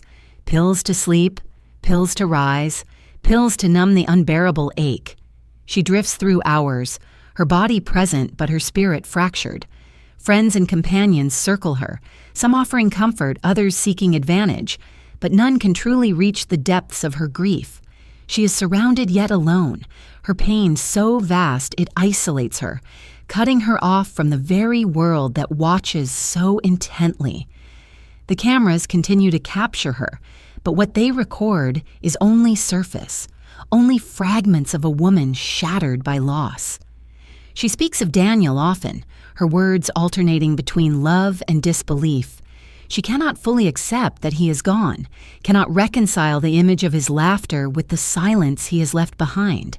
She wonders if she failed him, if her chaos, her fame, her choices played a part in his death. Guilt coils within her, feeding the sorrow, deepening the despair. She replays her life with him, searching for moments she might have changed, words she might have spoken, decisions she might have altered. But memory offers no solace, only endless questions without answers. And so she stands once more at a window, as she did long ago in Mexia, her hand pressed against the glass, staring outward into a world that feels unreachable. Behind her, her daughter sleeps, the faint sound of breath steady in the night. Within her, the absence of Daniel echoes, vast and unrelenting. She is mother still, but mother also bereft, carrying both new life and irrevocable loss. The glass is cool against her hand, and she wonders what lies beyond it now, what future remains when the heart has been torn in two. Her hand rests against the cool glass, her palm flat, her fingers spread as though she might push through to the other side and find him there, waiting. Yet beyond the pain, there is only darkness, the night air heavy with silence. Behind her, the steady breath of her infant daughter rises and falls, but within her chest, another rhythm falters. Daniel is gone, and the ache of his absence does not lessen with time but grows, filling her lungs, her thoughts, her very blood. She pulls her hand back slowly, her reflection meeting her gaze in the glass, her eyes swollen, her face pale, her body weary. She looks like a figure hollowed out, and she knows that to continue, to endure, she must find a way to soften the unbearable. and so she turns more deeply to the bottles of pills already scattered across her tables, the small capsules that promise release, if only for a while, from the sharp edge of grief. They line her nightstand, plastic containers with labels she sometimes ignores, each filled with relief measured in milligrams. Some are meant to soothe, to bring sleep where there is none. Others to lift, to steady, to dull the ache of sorrow. She swallows them as instructed, then swallows more, chasing numbness, chasing silence. At first, the relief is temporary but tangible. The nights come more easily, the mornings less heavy. She feels herself drift into fog, and though the fog blurs her days, it also shields her from the rawness of pain. But soon the fog becomes her constant companion, her only refuge. What begins as solace becomes dependence, and what once dulled her grief begins to erode her very presence. Her companions notice, though few confront her directly. They see her hands shake as she reaches for another pill, hear her voice thicken, watch her stumble at times. Some express concern, urging her to seek balance, to find another way. Others enable her, supplying what she asks for, whether out of loyalty, fear, or selfish gain. Around her grows a circle both protective and parasitic, a tangle of affection and exploitation. She is vulnerable, her judgment clouded, her grief unhealed. And into that vulnerability, others step, each with their own motives. Some stay close out of love, others out of convenience, all drawn to the glow of her fame and the fragility that now defines her. The pills shape her days. Mornings blur into afternoons, afternoons into nights. She moves slower, her speech sometimes slurred, her eyes glazed. The cameras, still following her, capture glimpses of this descent, though often it is dismissed as another performance, another exaggeration. The tabloids feast, printing photographs of her appearing unsteady, interviews where her words wander. She becomes not only a figure of glamour and tragedy, but of ridicule, her struggles consumed as entertainment by a public unwilling to see the depth of her suffering. Her pain is packaged as spectacle, her addiction framed as folly. Yet beneath the laughter of strangers lies the truth of a woman drowning, reaching again and again for bottles that promise only temporary escape. Her daughter, still so small, lies in her crib, unaware of the weight her mother carries. Anna Nicole tends to her with love, rocking her, singing softly, her arms steady even as her own body weakens. She clings to these moments, the innocence of her child, a brief reprieve from the darkness. Yet even here, the pills intrude. She cannot separate herself from them. They are woven into the rhythm of her days. She tells herself it is necessary, that without them she could not endure, could not care for her child, could not rise each morning. But in truth, they erode her strength, leaving her more fragile, more dependent, more vulnerable to the shadows that crowd her. In quieter hours, she speaks of Daniel. His name lingers on her lips, her stories repeated as though by telling them she might bring him near again. She recalls his laughter, his kindness, his quiet watchfulness. She clutches his photographs, presses them to her chest, whispers to them as though they might answer. She dreams of him, and in her dreams he is always alive, always present, always just beyond her reach. Waking becomes torment, the realization of his absence fresh each morning. The pills soften this, blur the line between waking and dreaming, allow her to float in a space where reality is less sharp. But they also steal from her the clarity to heal, trapping her in a cycle of numbness without resolution. Her public image deteriorates further. Interviews become spectacles of confusion, her speech halting, her gestures erratic. She appears on red carpets, radiant in appearance, yet unstable in bearing. Her beauty still striking, but her presence clouded. The whispers grow louder. She is fading, she is lost, she is destroying herself. And yet, some defend her, seeing not foolishness, but fragility, not excess, but sorrow. They recognize in her the echo of Marilyn Monroe, another blonde who sought to dull her pain with pills, another woman consumed by the gaze of the world, another life balanced between adoration and tragedy. The parallel deepens, casting a shadow that seems both inevitable and cruel. At night, when the house is quiet, she sits alone, the bottles scattered across the table, the air heavy with silence. She holds one in her hand, shakes it lightly, listens to the rattle of pills within. The sound is both comfort and condemnation, a reminder of her dependence, a promise of temporary release. She swallows, closes her eyes, drifts into fog once more. In the haze, she imagines Daniel near, his voice gentle, his presence steady. She imagines a world where the grief does not press so heavily, where her daughter grows in joy, where she herself finds peace. The haze offers these visions, but when it lifts, they are gone, and she is left once more with the silence, the absence, the ache. The addiction deepens, though she rarely names it as such. To her, it is survival, necessity, a way of enduring the unendurable. To others, it is tragedy unfolding, a slow unraveling of a woman who once shone so brightly. Friends grow more concerned, doctors more cautious, tabloids more ruthless. Each photograph of her unsteady becomes proof, each stumble a headline. Yet the truth is quieter, sadder, more human. A mother mourning, a woman drowning, a soul seeking rest in the only place she can still find it. She is not spectacle. She is not caricature. She is a woman broken by grief, numbed by pills, struggling to carry the weight of both love and loss. And so, the bottles clink softly in the dark, the sound of glass against glass, plastic against wood. It is a sound that fills her nights, that defines her days, that echoes through the silence left by Daniel's absence.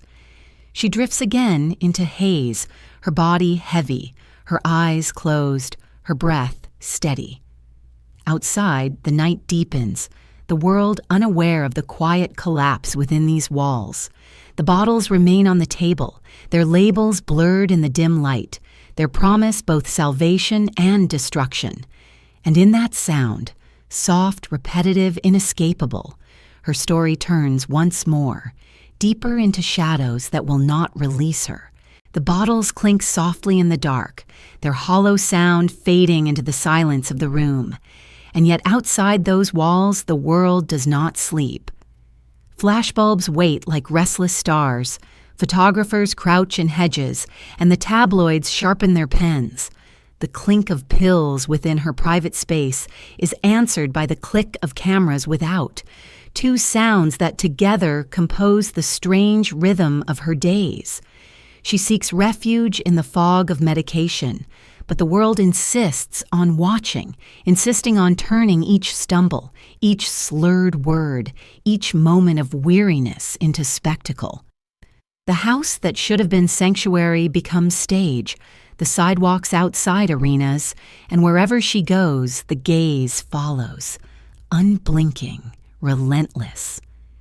They hide in cars parked across the street, their lenses long, their patience endless. She steps outside, her hair unbrushed, her body wrapped in clothes chosen for comfort, not glamour, and the shutter fires, capturing her in frames that will soon be plastered on glossy covers. The captions are cruel, mocking her weight, her gait, her expression. They laugh at her as though she were a character, a figure created for their amusement. When she stumbles, they call it comedy. When she weeps, they call it weakness. When she rages, they call it madness. The complexity of her grief, her addiction, her humanity is flattened into caricature, her suffering consumed as entertainment. And yet, paradoxically, the more they mock her, the more they cannot look away. For ridicule, too, is a form of fascination, and she remains indispensable to them. She fights back in her own way, though the battles are uneven.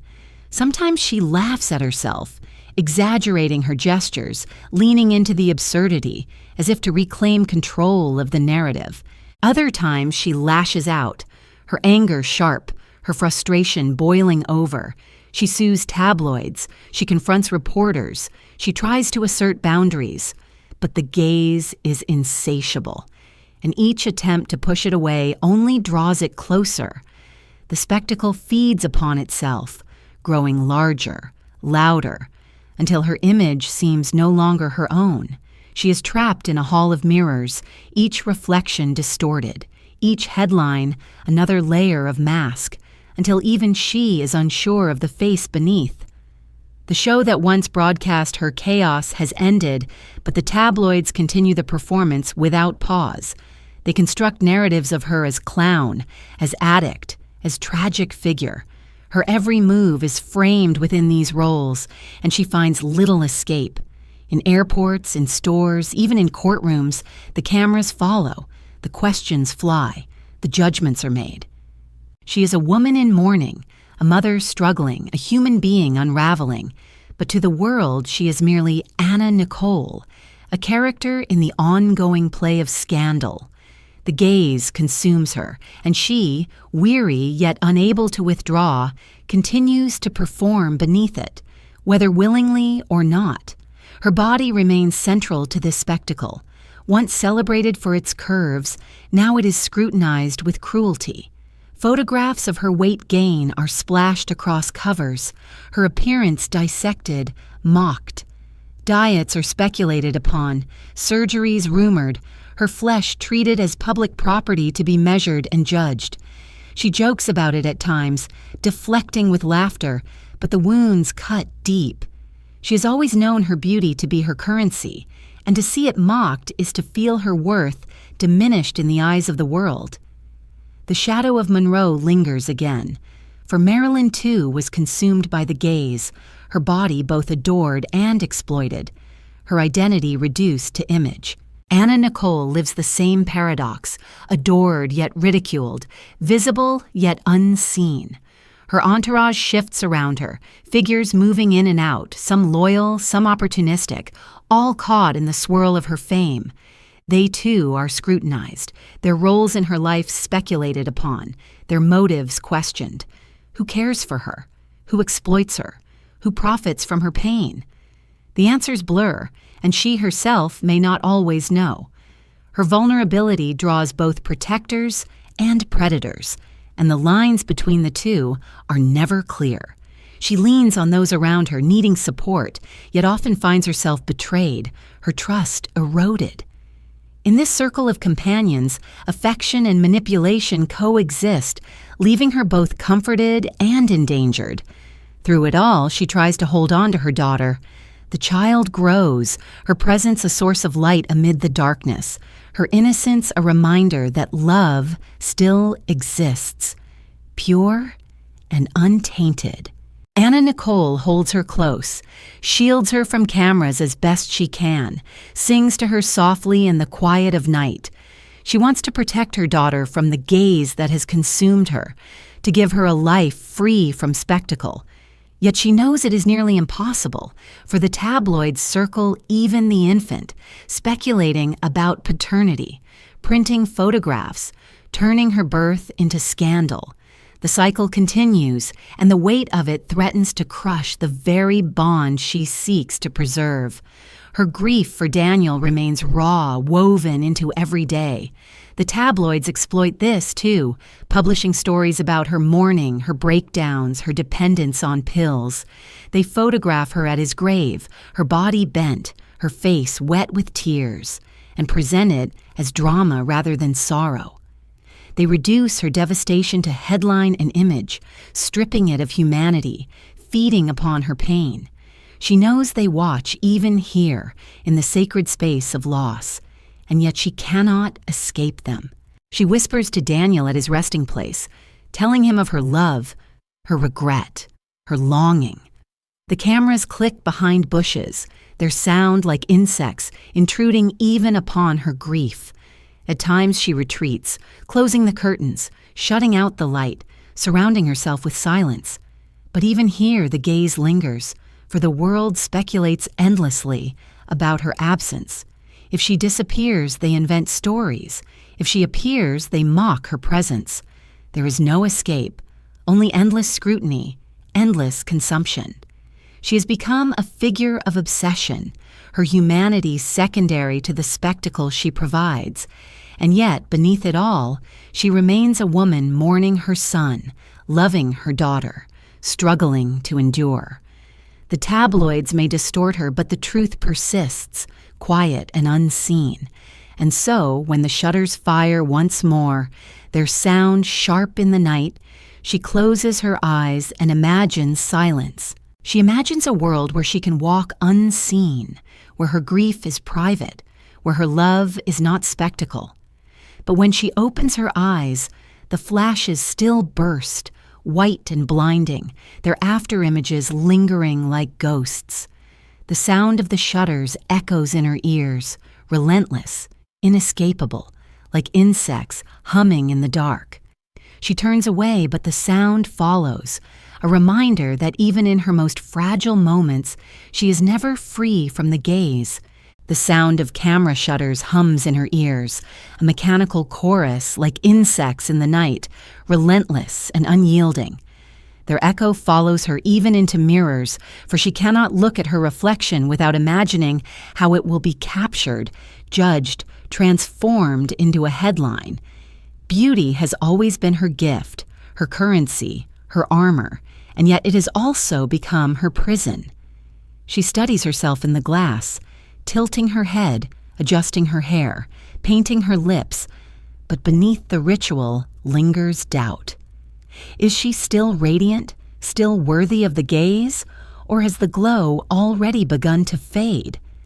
The question drives her deeper into transformation, into the endless pursuit of a perfection that can never be reached. The shutters outside and the reflection inside merge, and she begins to see herself less as a woman than as an image to be sculpted, maintained, and repaired.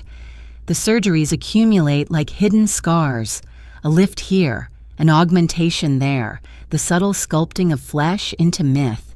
Each procedure promises renewal, the restoration of beauty, the illusion of time halted. She submits herself to the hands of surgeons, her body a canvas upon which she seeks to paint her legend.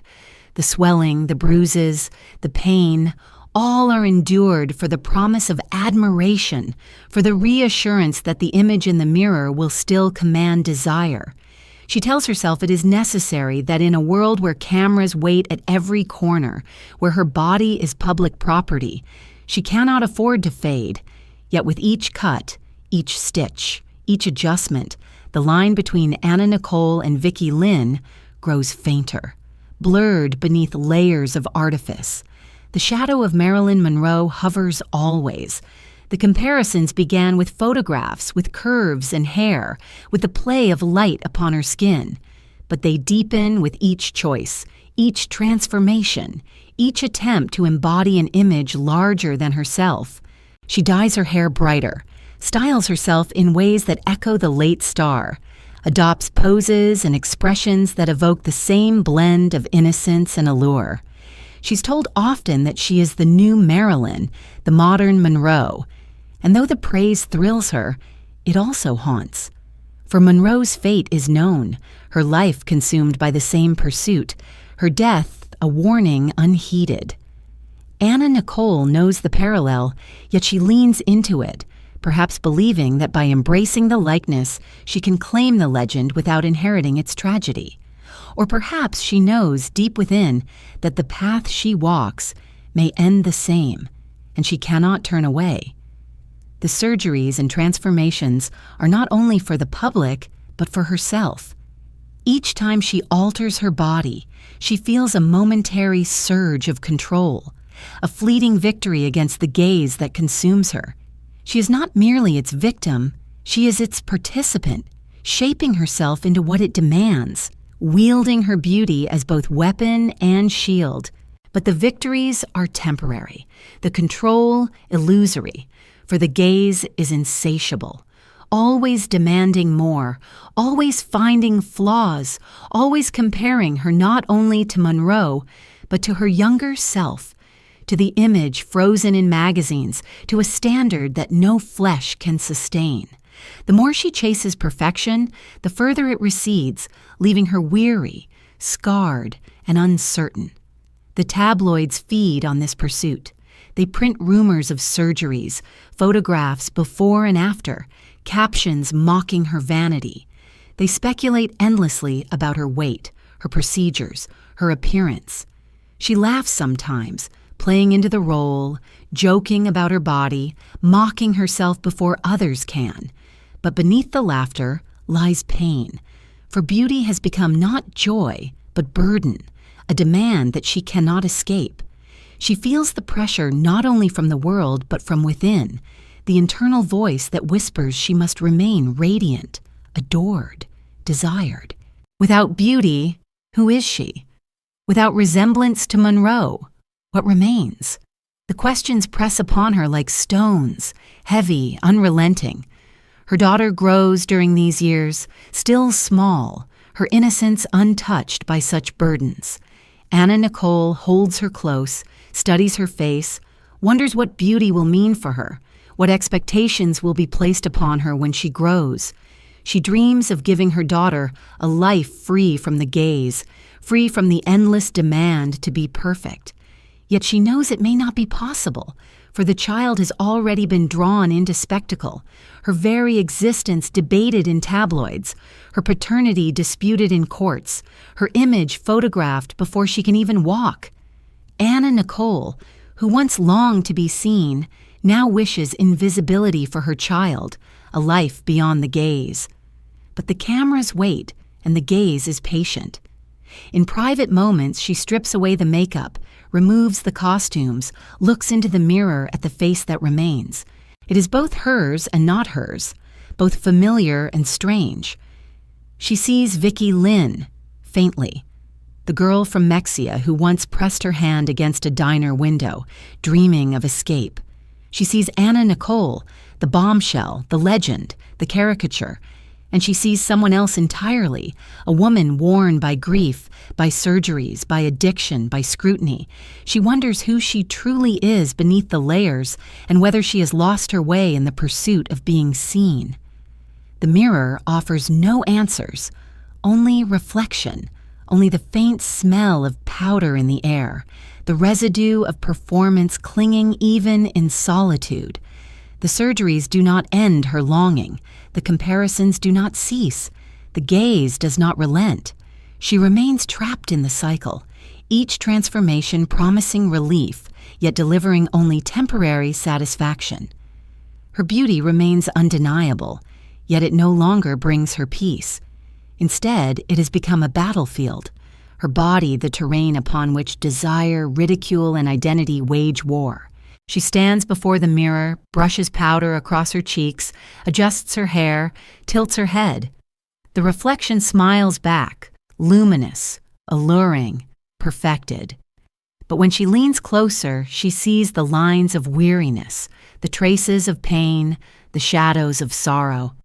She lingers in that space between image and reality, caught between the woman she is and the legend she is expected to be. And so, the powder lingers in the air, faint and sweet, a cloud that hangs in the dim light of the room. She inhales it unconsciously, the scent clinging to her skin, mingling with perfume, with the faint sharpness of pills. The room is quiet, the mirror still, the shutters outside silent for the moment. But she knows they will fire again, that the gaze will return, that the demand will continue. The powder hangs, suspended, shimmering faintly in the light, and she wonders if it is the last remnant of beauty itself, fragile, fleeting, impossible to hold.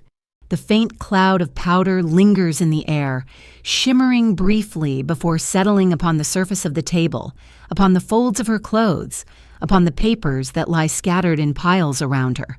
These papers, stamped and signed, are not scripts nor contracts for photo shoots, but legal documents, their pages heavy with arguments, testimonies, appeals. The courtroom, which once seemed like an interruption, has become the landscape of her life, shaping her days, consuming her energy, binding her to a struggle without end. The battle over J. Howard Marshall's estate, begun years earlier, stretches on like an endless corridor, each door leading to another hearing, another ruling, another appeal. The powder of performance mixes with the dust of law, beauty, and bureaucracy, entwined in a dance that leaves her weary, hollow, yet unable to let go. She enters the courtroom once more, the doors heavy, the air chilled by conditioning, the scent of paper and wood varnish mingling in the stillness. She takes her place at the long table, flanked by lawyers whose faces change over the years, yet whose voices echo the same rehearsed arguments. Across the room sit her opponents, the family of her late husband, their eyes cold, their posture rigid. Between them lies not only the question of inheritance, but the weight of judgment, of morality, of dignity. They see her as intruder, opportunist, usurper. She sees herself as widow, as wronged, as promised something she cannot surrender. The judges listen, their expressions inscrutable, their gavels poised. And so it continues, year after year, motion after motion, appeal after appeal, the outcome never certain, the process itself a punishment. The courtroom is another stage, yet one that offers her no glamour. Here her beauty holds little sway, her charisma muted by rules and procedures. She must sit still, her words limited, her expressions captured by reporters waiting to interpret them. The tabloids feed on this as well, publishing images of her in somber suits, her face alternately defiant and exhausted. They mock her claims, question her motives, dissect her every gesture. She becomes not only a participant in legal battles, but a character in a public drama, her grief and her determination consumed as entertainment once more. She cannot control the narrative, yet she cannot walk away. The fortune at stake is immense, but beyond wealth lies something deeper, the desire to be validated, to be recognized as more than a caricature, to be acknowledged as a wife whose presence mattered. The years grind her down. Each new ruling promises closure, yet delivers only continuation. Victories are appealed, defeats contested, and she is drawn further into the labyrinth. Her lawyers shuffle their papers, her opponents tighten their arguments, and she sits in the middle, her body weary, her eyes heavy, her spirit fraying. She has known many stages in her life, diners, clubs, studios, television sets, but none as merciless as this, for here there is no applause, no laughter, no adoration. Only judgment, only procedure, only the relentless turning of the legal wheel. She feels herself becoming smaller within it, her individuality lost amid citations and statutes, her humanity flattened into case law. Yet she persists, for surrender is impossible. To let go would be to admit defeat, to confirm the accusations that she was nothing more than opportunist. To persist is to claim her place, to assert that her marriage was not a transaction but a bond, however brief, however misunderstood. She clings to this, even as the fight consumes her. The papers pile higher, the dates stretch further, and still she returns, her heels clicking against the stone floors, her voice low as she confers with lawyers, her presence both weary and unyielding. She has become not only widow but warrior, her identity tied to a battle she never imagined would define her. The toll shows in her body, the strain of court battles, the scrutiny of tabloids, the weight of grief and addiction, all converge, leaving her face lined with fatigue, her posture slumped, her energy diminished. She hides it as best she can, painting her lips, lifting her head, smiling for cameras. But those close to her see it, the tremor in her hands, the heaviness in her eyes. The courtrooms drain her, and yet she continues to walk into them, as though compelled by forces beyond her control. The battle is not only about money, but about identity, about survival, about refusing to be erased. And so she fights, even when the fight itself becomes unbearable. At times she dreams of peace, of life beyond the courtroom, beyond the endless papers and gavels. She imagines days spent with her daughter, laughter unbroken by litigation, mornings without reporters waiting outside, nights without the weight of documents pressing upon her table. She imagines walking away, leaving the fortune behind, choosing freedom over battle. But when she wakes, the reality returns. The papers are still there, the hearings still scheduled, the fortune still dangled before her like a promise she cannot abandon. And so she rises once more, ties her hair, dons the suit, walks into the courthouse. The dream of peace remains just that, a dream. The judges shift, the lawyers change, the years pass. But the case endures. It becomes less about inheritance than about endurance itself, a test of who can persist longest, who can weather the grind without breaking. She persists, though each day leaves her weaker, more dependent on the pills that blur her pain, more fragile beneath the mask she wears for the cameras. The battle defines her, even as it consumes her. She is no longer simply Anna Nicole Smith, model, actress, mother. She is Anna Nicole Smith, litigant, plaintiff, widow in eternal dispute. The courtroom walls close around her, and she wonders if she will ever be free. One day, as she sits at the long table, the scratching of a pen across testimony fills the silence. The sound is steady, sharp, almost soothing in its rhythm. She watches the ink flow, words forming that will shape her fate, though she knows by now that no single document will end the battle. Still, the sound lingers, marking the moment, etching itself into her memory.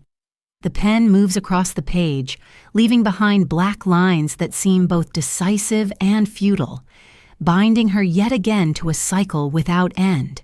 She closes her eyes briefly, the sound of ink scratching blending with the hum of air vents, the shuffle of papers, the cough of a lawyer. When she opens them again, the pen is still moving, still binding, still writing her into history, not as icon, but as litigant. The scratching continues, echoing in her ears long after the court has adjourned, a sound that follows her into the night, into her dreams, into the silence of her room. It is the sound of judgment, of bureaucracy, of endless battle, a reminder that her story is written not only in photographs and performances, but in documents and rulings. She listens to it in memory, a steady, relentless rhythm, and wonders if her life has become nothing more than ink on paper, her identity reduced to testimony, her future to legal argument. The scratching of the pen lingers in her ears, sharp and steady, like a needle stitching threads she cannot unravel. When the sound fades, when the papers are gathered into files and carried away by others, what remains is silence once more. Yet this silence is different from the silence of grief or the silence of courtrooms. It is the hush of a nursery, soft and enveloping, broken only by the faint breaths of a child. In these moments, away from judges and cameras, she finds fragile joy, the tender presence of her infant daughter curled in her arms, the tiny hand wrapped around her finger, the steady rhythm of life renewed. The pen's scratch becomes lullaby, its ink a reminder that the world will always try to write her story. But here, in the rocking chair, it is she who hums the song. She leans close to her daughter, inhaling the faint scent of milk and powder, marveling at the softness of her skin, the way her eyes, still unfocused, still innocent, search the world without fear. The child's presence is both balm and burden, for while she brings new love, she also reminds her mother of what has been lost. Each giggle, each small sound carries within it the echo of Daniel's absence, a reminder that her children's voices will never again be heard together, yet she clings to the baby with fierce devotion, determined to give her the love, the stability, the protection that grief and chaos so often stole from Daniel. She rocks her gently, whispering lullabies, her voice cracking but steadying with each note, weaving promises into the night air. The baby listens, her tiny chest rising and falling, and for a moment the world feels quiet, almost whole. In these hours the cameras cannot intrude, though she knows they wait outside. Here she is not the caricature the tabloids draw, nor the litigant trapped in endless battles, but simply a mother, worn and flawed, yet filled with love. She sings softly, sometimes words, sometimes only melodies, songs remembered from her own childhood, reshaped by memory.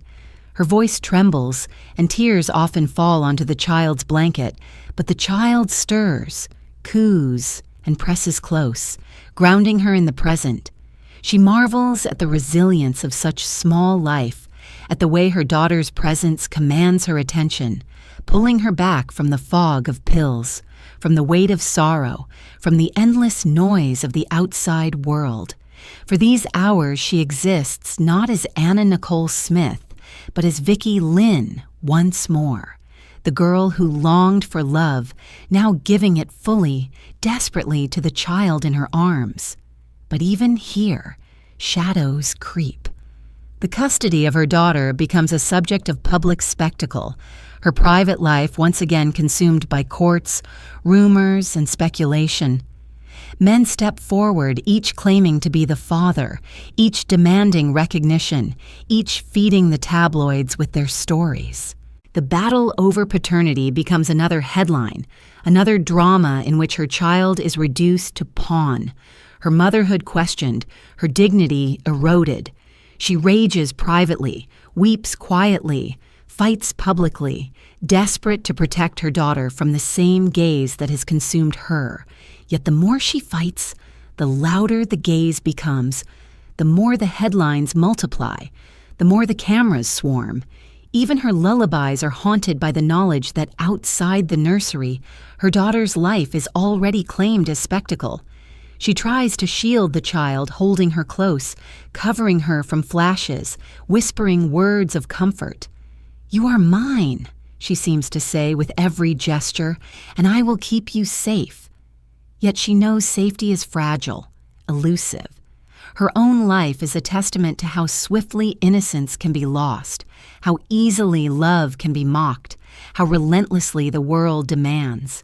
She wants to believe her daughter will grow beyond it, that she can offer her something better. But the shadows of custody battles and the ever-watchful press gnaw at this hope.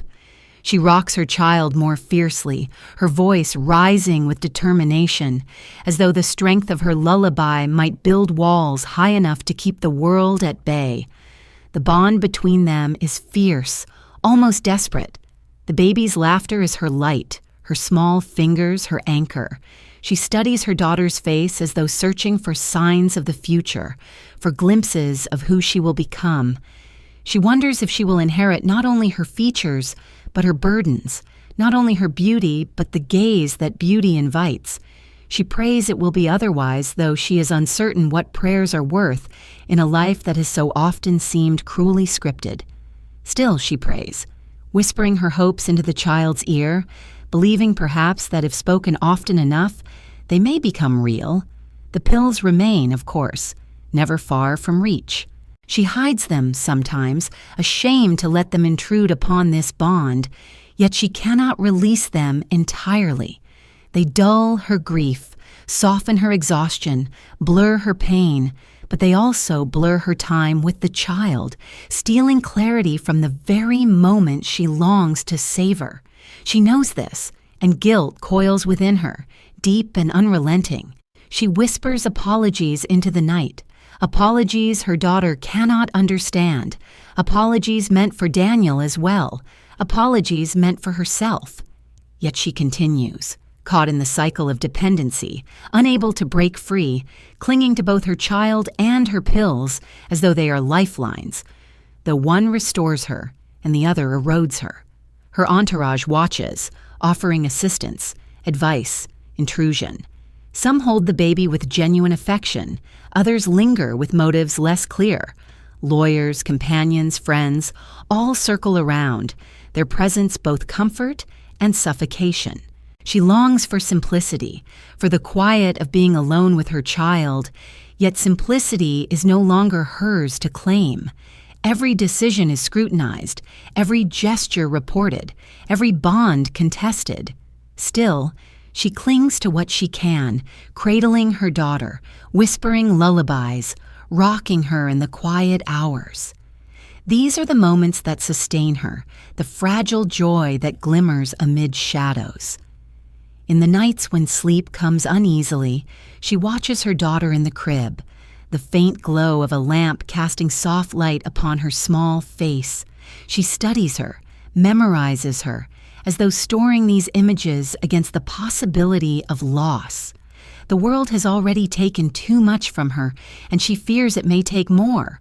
She promises silently, fiercely, that she will not let it, that she will protect this child with every breath she has left. And yet beneath the vow lies fear, for she knows her strength is waning, her body weary, her spirit fractured. She rocks the crib gently, the sound of wood creaking steady as a heartbeat, and hums once more, her voice faint but insistent. The lullaby fades into silence, the child asleep, the room still. She remains by the crib, her hand resting on the edge, unwilling to leave, unwilling to surrender even a moment. The scratching of pens in courtrooms may shape her fate. The flashes of cameras may capture her image. The pills may blur her days. But here, in this quiet, she feels something real, something untouched. Her daughter's hand, curled into a tiny fist, rests against the blanket, a fragile anchor in a life adrift. She closes her eyes, listening to the small breaths, and lets the silence fill her. For now, it is enough.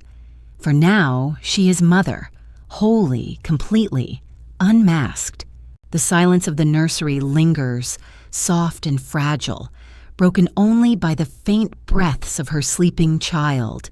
Yet silence in her world is never lasting. Soon it is replaced once more by the shuffle of papers, the questions of reporters, the flash of cameras waiting beyond her doors. She longs for escape, for a place where the gaze cannot follow, where the noise cannot intrude, where she might cradle her daughter without fear of intrusion. And so her eyes turn toward the islands, toward the turquoise waters and warm winds of the Bahamas, a place she imagines as sanctuary, distant enough to keep the world at bay. The nursery fades into memory, and she finds herself walking barefoot on sand, the sea stretching wide before her, its sound deep and steady, as though it might drown the echoes of grief. The Bahamas offers her a brief illusion of peace. The sky is vast and cloudless, the sunlight golden, the air heavy with salt and blossoms. She moves slowly across the shore, the hem of her dress brushing against wet sand, her daughter cradled in her arms, her laughter mingling with the cry of seabirds. For a time, she feels free, untethered from courtrooms, from tabloids, from the relentless gaze. The sea becomes her companion, its rhythm soothing, its horizon promising distance from her past. She builds a home here, surrounding herself with brightness and warmth, imagining that perhaps she can begin anew, that perhaps her daughter can grow beyond the shadows that have haunted her own life. She calls this island haven her refuge, her chosen paradise. Yet paradise cannot banish grief.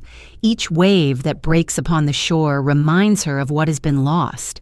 She carries Daniel's absence with her, his name lingering on her lips, his memory woven into every lullaby she sings. The sea soothes but does not heal. The winds comfort but do not erase.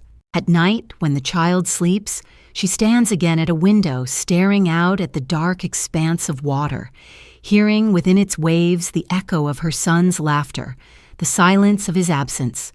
She whispers to him, her voice carried away by the wind, asking questions that have no answers. Did he know how deeply she loved him? Did he forgive her chaos, her flaws, her failings?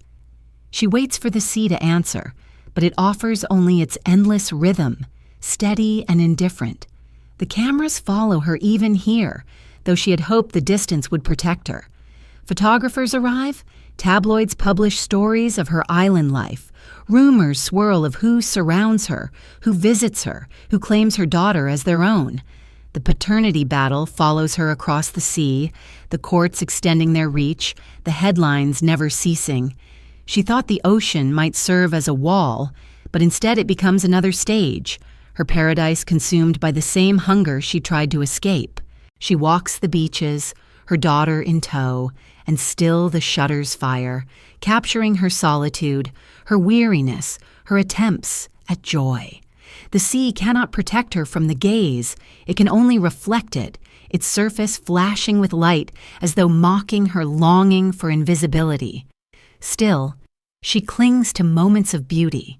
She watches her daughter crawl across sunlit floors, hears her laughter ring out against the backdrop of waves, feels the warmth of her small body pressed against her own. These moments are fragile, fleeting, but they sustain her. She imagines building a life here, far from the chaos of America, far from the cruelty of tabloids, far from the endless courtrooms. She envisions her daughter growing up with sand between her toes, with the sound of waves as lullaby, with skies that stretch endlessly above. It is a dream, perhaps impossible, but she nurtures it fiercely, needing something to believe in, something to fight for. The entourage follows her to the islands, their roles shifting but never disappearing. Some offer loyalty, others seek opportunity, all orbiting her like planets around a star. Their presence complicates her refuge, for even here, she is not alone. Disputes arise, rumors spread, loyalties fracture. The island air may be softer, but the tensions remain, woven into her life as tightly as grief and fame. She cannot escape the entanglements that follow her, cannot disentangle love from manipulation, care from control. She trusts, she doubts, she forgives, she accuses, the cycle repeating endlessly beneath the Bahamian sun. Her health falters further. The pills remain by her side, scattered across nightstands, packed into purses, carried from room to room. She tells herself they are necessary, that without them she could not endure, that the pain of loss and the weight of scrutiny demand relief. Yet the relief is brief, the haze deepens, the body weakens. The sun warms her skin, but inside she grows colder, her strength eroded by dependence, her clarity stolen by fog. Friends express concern, doctors offer warnings, but she continues, caught in a cycle that feels unbreakable. The island may shield her from some noise, but it cannot shield her from herself. And always, Daniel lingers. His memory is a shadow upon the sand, a voice in the wind, a presence she cannot release. She speaks of him often, her words carrying both love and despair. She keeps his photographs near, studies them with tears in her eyes, whispers promises to him as though he might still hear. She tells her daughter of him, even though she is too young to understand, weaving him into their lives so he will not be forgotten. She clings to him as fiercely as she clings to her daughter, her love stretched between memory and presence, between what has been lost and what remains. The island offers space for this love, but not peace, for peace requires acceptance, and acceptance is a shore she cannot reach. The days pass slowly, marked by the rhythm of waves, the cries of seabirds, the laughter of a child. To the outside world, it appears she lives in paradise, a glamorous retreat amid turquoise waters. But within, the storm continues.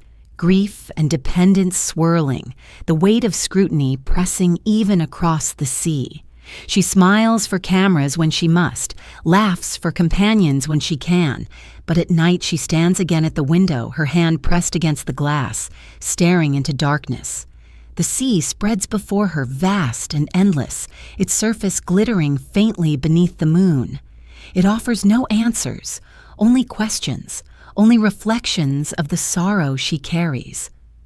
She listens to its waves, steady and unceasing, and wonders if they are whispering to her, if they carry messages from beyond, if Daniel's voice lingers within their rhythm. And so the cry of seabirds above the shore becomes her lullaby, their voices sharp yet distant, their flight a reminder that freedom exists, though perhaps not for her. She watches them wheel against the sky, their wings spread wide, their bodies carried effortlessly by the wind. For a moment she imagines herself among them, weightless, untethered, released from sorrow, free from gaze. But the vision fades and she remains, her feet in sand, her daughter in her arms, her grief in her chest. The seabirds cry again, their sound both mournful and liberating, and she turns back toward the house, the sea at her back, the shadows waiting within. The cry of seabirds fades into the distance as she turns back toward the house, her bare feet leaving soft impressions in the sand that the tide will soon erase. Within the walls of her Bahamian refuge, shadows gather, not only of grief, but of those who surround her, companions whose faces shift between affection and calculation. The entourage that once felt like family now grows fractured, divided by whispers, lawsuits, and hidden motives. Some remain loyal or seem to, their hands steady as they help with the child, their voices soothing when sorrow overwhelms her. Others linger with different intentions, their smiles practiced, their loyalty thin, their eyes measuring what they might gain. The island air is warm, but the atmosphere inside the house grows tense, heavy, uncertain. Betrayals creep in like drafts through cracks, subtle at first, then sharp enough to chill. She has always drawn people to her, her beauty and fame a flame around which others gather. But fame is fickle, and companionship in its orbit often comes at a price. Lawsuits begin to rise even here, entangling her once more in disputes she cannot escape. Questions of custody, of paternity, of inheritance follow her across the sea, each demanding her attention, each feeding the tabloids that circle her life like vultures. The men who claim her daughter as their own father fight not only in court, but in public, their voices loud, their motives questioned, their presence invasive. She is forced to stand in hearings once again, her motherhood scrutinized, her dignity tested. Her daughter, still too young to understand, becomes the center of storm after storm, her very identity a matter of dispute. The betrayals cut deeply, for they intrude not only upon her, but upon the one she most longs to protect. Her companions, too, those who once seemed close, fracture under pressure. Confidences are broken, private words repeated, trust eroded. Some sell stories to tabloids, their loyalty exchanged for profit. Others file suits demanding payment, accusing her of promises unmet. She is betrayed not only by strangers, but by those she once welcomed into her home, those who held her child, those who laughed beside her. Each betrayal deepens her isolation, convincing her further that she is alone even in the midst of company. She confronts them at times, her voice sharp, her anger raw, but the betrayals persist, leaving her weary, wounded, suspicious of all. The warmth of companionship becomes cold, the comfort of trust replaced by doubt. She longs for true loyalty, but it eludes her, as though fame itself has poisoned the very possibility. The lawsuits multiply, not only over paternity but over money, contracts, disputes large and small. Papers are delivered to her door, lawyers' voices fill her days, and she feels once more bound to a cycle of litigation. Her daughter, her health, her grief, none of these exempt her from the machinery of law. She signs documents, attends hearings, listens to accusations. Each lawsuit feels like another betrayal, another reminder that she cannot escape the world's hunger to claim, to consume, to dispute her life. She fights where she can, withdraws where she must, but always the papers pile higher. The battles grow louder, the betrayals cut deeper. The island that was meant to be refuge becomes yet another stage, its turquoise waters a backdrop for conflict rather than peace. She grows wary of those around her, suspicious of motives, distrustful of words. The circle tightens, her isolation deepens, her dependence on pills increases. She clings to her daughter with fierce devotion, seeing in her the only bond untouched by betrayal. At night she rocks her, whispers promises of safety, of love, of protection. Yet even as she does, she fears that the world will intrude, that betrayals will reach even here, that her daughter too will one day feel the sting of being used, mocked, consumed. She shields her as best she can, but she knows her own strength is fading, her own defenses crumbling. She feels besieged not only by tabloids and lawsuits, but by those within her own walls, those whose hands she once trusted now grasping for more. Friends from afar express concern, urging her to leave, to find steadier ground, to seek clarity beyond the haze of pills and the fog of grief. Some offer genuine support, their voices carrying affection, their advice well-meaning. But distance limits their reach, and within the island house, the immediate circle holds greater sway. She listens, nods, promises, but often returns to the same patterns, the same companions, the same cycle of dependence and betrayal. It is difficult to break free when one is surrounded, when grief clouds judgment, when pills numb perception. And so the betrayals continue, gnawing at her spirit, leaving her more fragile with each passing day. The tabloids, of course, seize upon these fractures, publishing stories of lawsuits, of disputes, of betrayals. They speculate about her companions, about her daughter, about her future. They paint her as chaotic, unstable, surrounded by users, incapable of clarity. The stories, though cruel, are not without fragments of truth, for the betrayals are real, the lawsuits ongoing, the isolation deepening. Yet what they cannot capture is the human ache beneath it all, the longing for trust, the sorrow of disappointment, the desperation for companionship that will not fracture under pressure. They cannot capture the quiet moments when she weeps alone, clutching her daughter, whispering apologies into the night.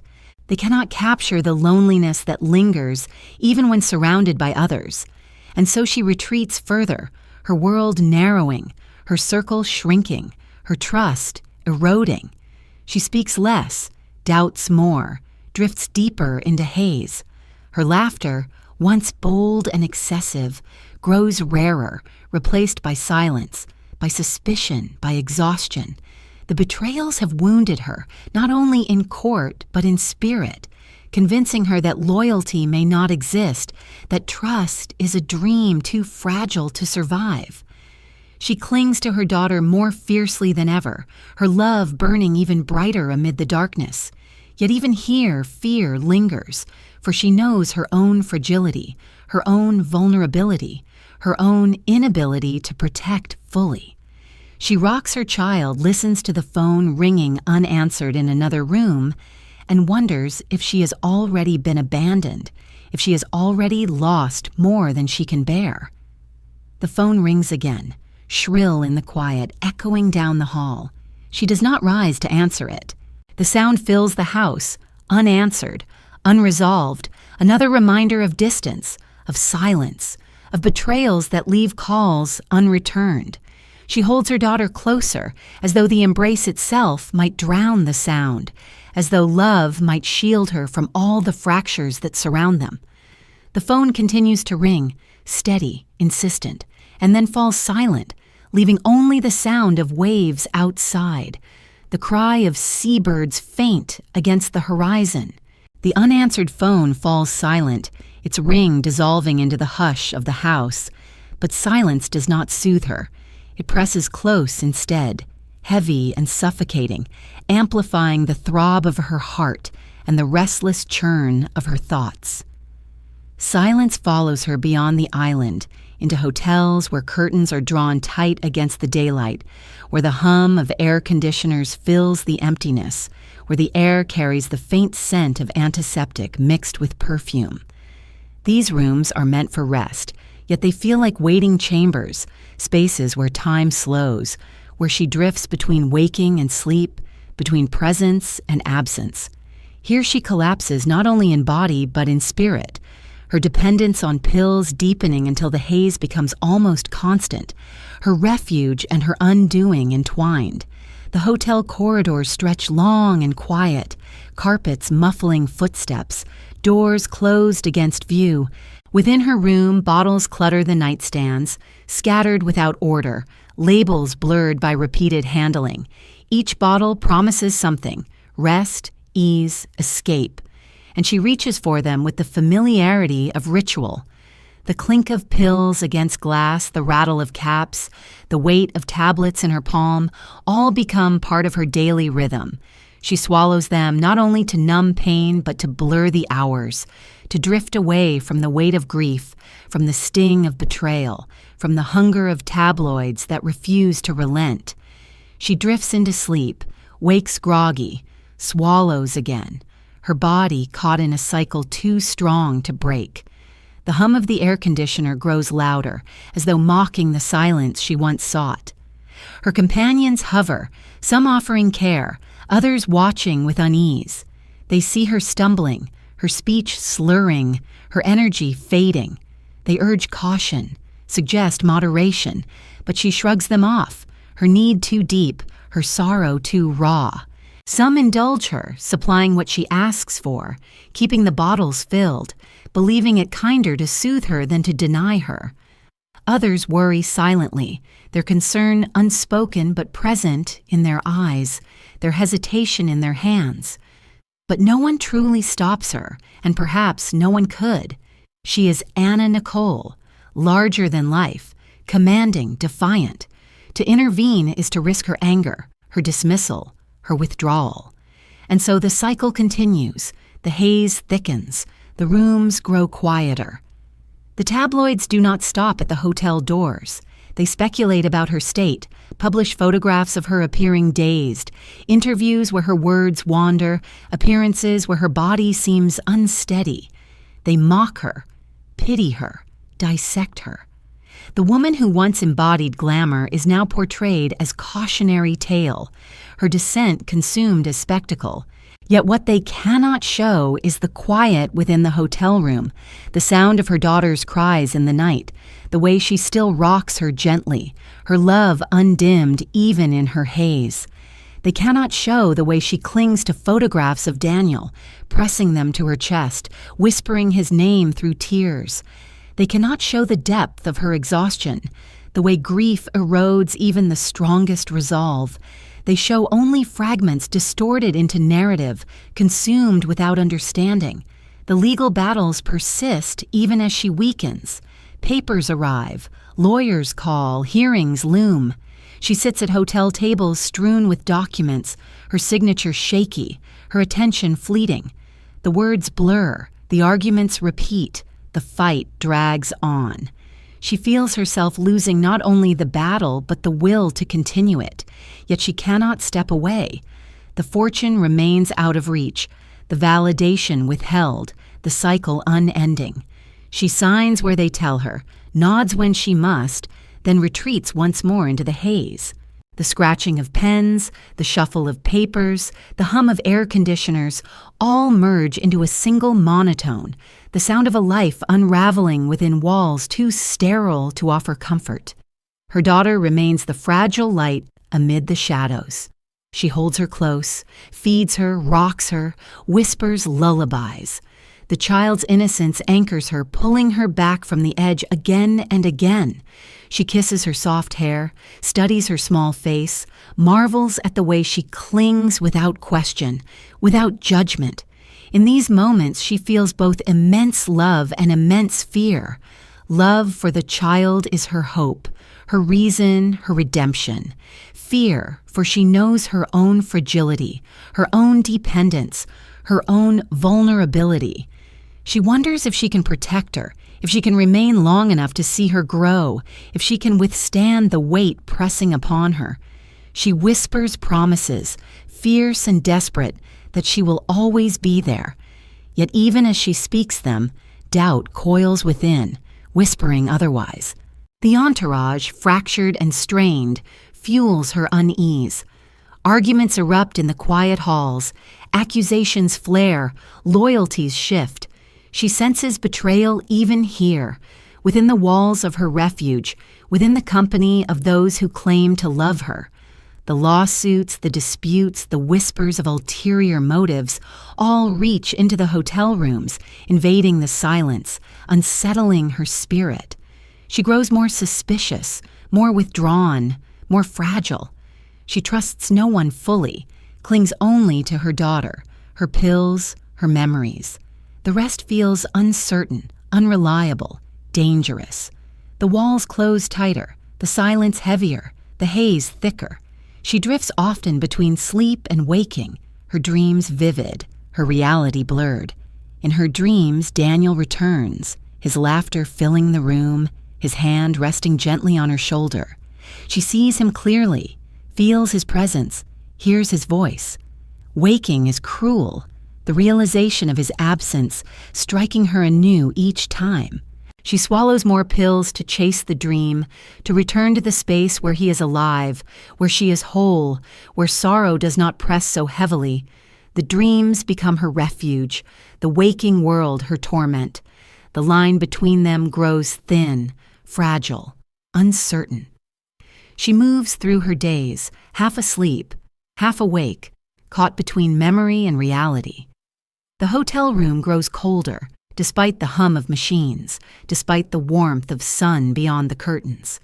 The bottles on the table multiply, their labels stacked in confusion, their contents dwindling. She reaches for them again and again, the sound of caps twisting, pills rattling, glass clinking, filling the silence.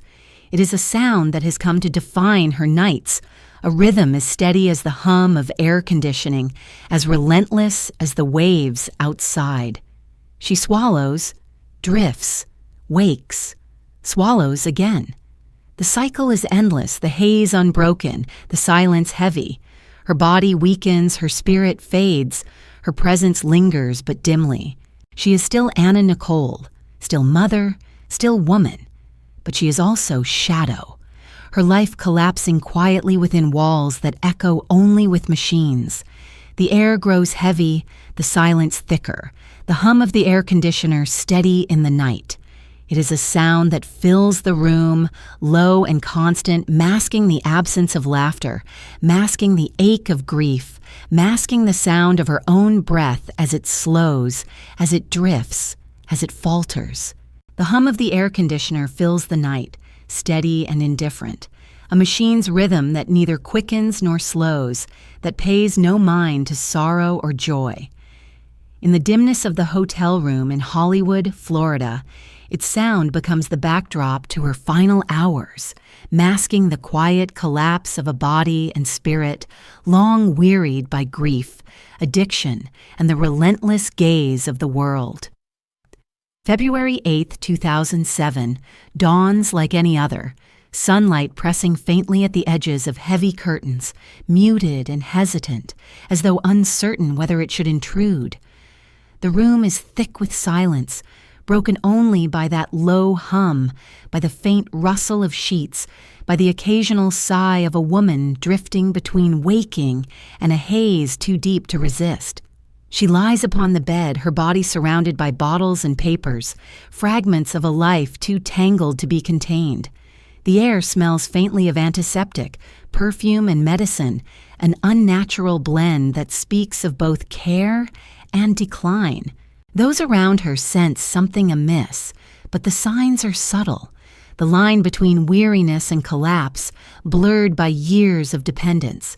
Her breathing is steady but shallow, her movement slow, her skin pale in the dim light. The television, silent now, stands dark in the corner, its screen blank, a mirror reflecting the stillness of the room. It is an ordinary morning, yet within it lingers the weight of finality, the quiet sense that something is drawing to its end. Her companions come and go, some speaking in low tones, others shuffling papers, their presence more routine than vigilant. They are accustomed to her exhaustion, to her drifting in and out of haze, to her lying still for long stretches of time. Yet beneath this familiarity lies danger, for the signs of collapse are hidden beneath the mask of her fragility, overlooked until it is too late. The air conditioner hums on, indifferent to human frailty, filling the silence with its steady drone. Outside, life continues. The sun rises higher, cars move along distant roads, voices call faintly in hallways. But within this room, the stillness deepens. The air grows heavier, the presence of life more tenuous. At some point, she no longer stirs. Her breathing slows, her body sinks further into stillness.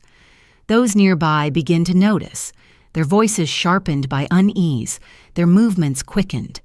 They call for help, their words urgent, their hands shaking. The quiet of the room is broken by sudden flurry, by attempts to rouse her, by the sound of phones dialing, by footsteps hurrying. The hum of the machine continues, unbroken, masking the panic that now fills the air.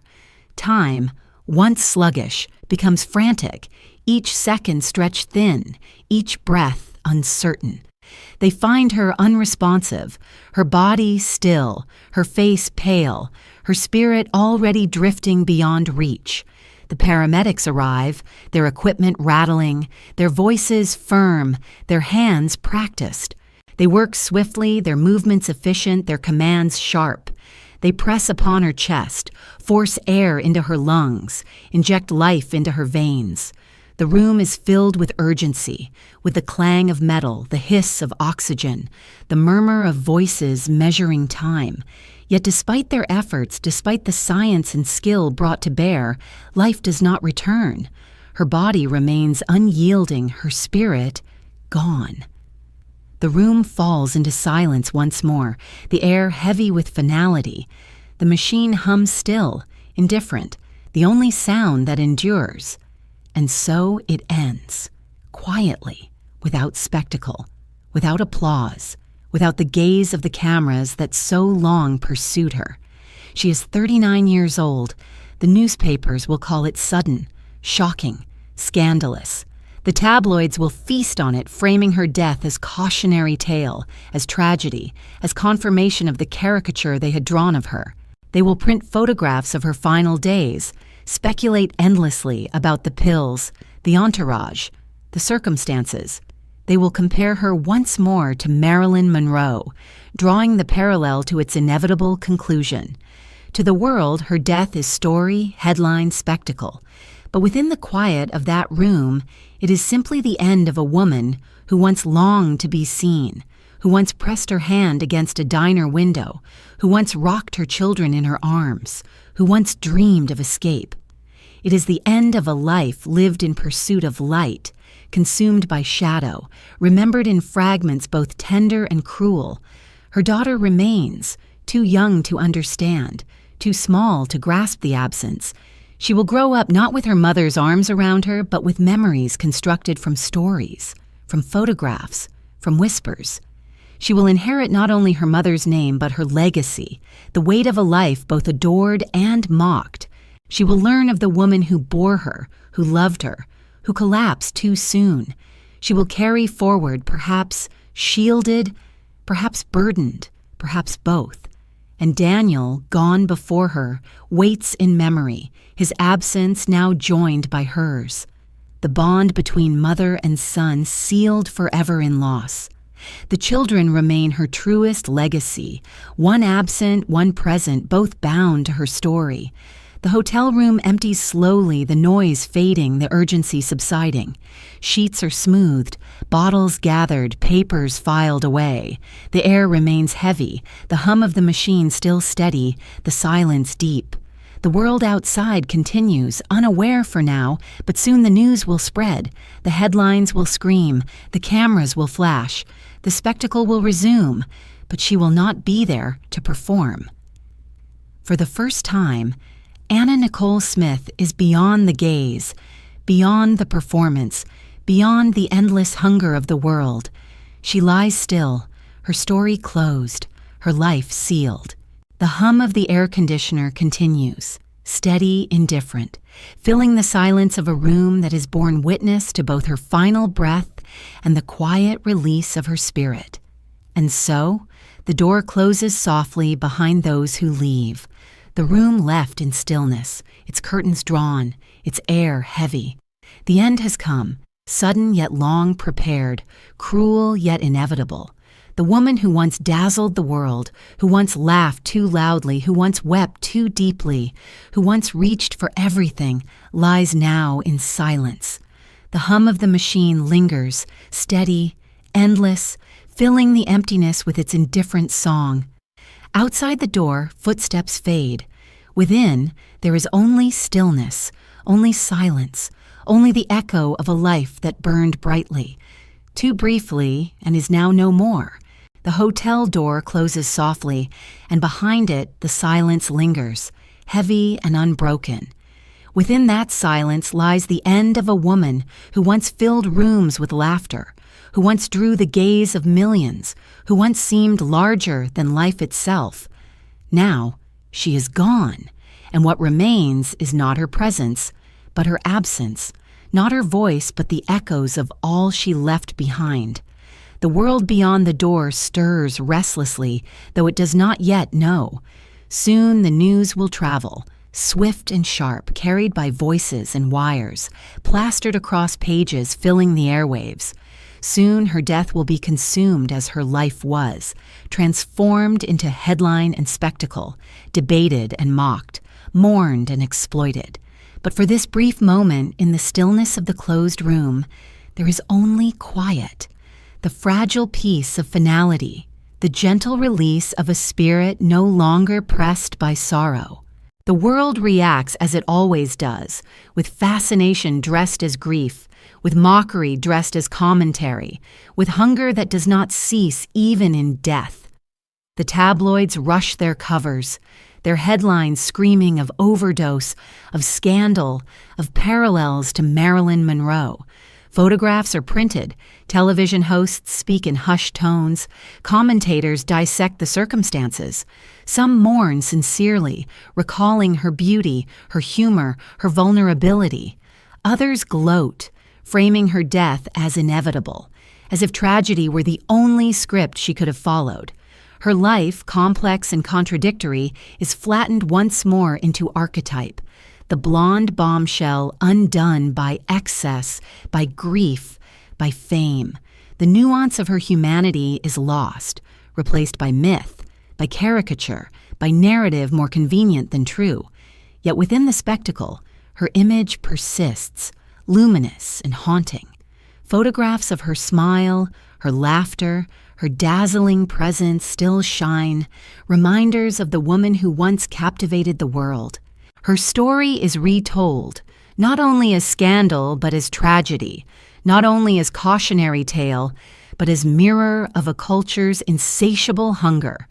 For in her life one sees not only her choices, but the machinery that consumed her, the gaze that would not relent, the endless appetite for beauty and downfall. She becomes symbol as much as woman, embodiment of both allure and vulnerability, reminder of how fragile the line is between adoration and destruction. Her story resonates because it is not hers alone. It is the story of every figure elevated too high, demanded too much, broken too soon. Her children remain the truest thread of her legacy. Daniel, gone before her, lives on in memory, his absence shaping her final years, his presence still felt in photographs, in stories, in the quiet ache of those who loved him. Danny Lynn, left behind, grows under the shadow of her mother's name, her life shaped by battles over custody, over inheritance, over identity. She will learn of her mother not through touch or voice, but through fragments, interviews, recordings, photographs, memories of others. She will carry the burden of fame she never sought, the legacy of a mother she barely knew. Yet she will also carry the love her mother poured into her brief years, the fierce devotion that burned even amid haze and sorrow. In her, the story continues, though it may take new form, shaped by both shadow and light. Her legal battles persist even after death, the inheritance disputed, the courts filled with her name long after she is gone. The irony is sharp. She fought so long, endured so much, sought so desperately to secure her place, yet even in death the struggle remains unresolved. Her fortune still tangled in papers and rulings. She becomes case law as much as memory, her name cited in judgments, her story reduced to precedent. The battle she could never escape continues without her, her absence only deepening the cruelty. She is remembered not only in photographs but in legal briefs, her humanity reduced to testimony. Yet beyond the courts, beyond the papers, her image endures, luminous, haunting, unforgettable. Those who knew her speak of contradictions. Some recall her humor, her kindness, her generosity. Others remember chaos, excess, instability. Few can capture the whole, for she contained multitudes, her life filled with extremes, her spirit both strong and fragile. She was mother and widow, lover and litigant, bombshell and child, performer and mourner. To reduce her to caricature is to miss her complexity, to ignore the fullness of her humanity.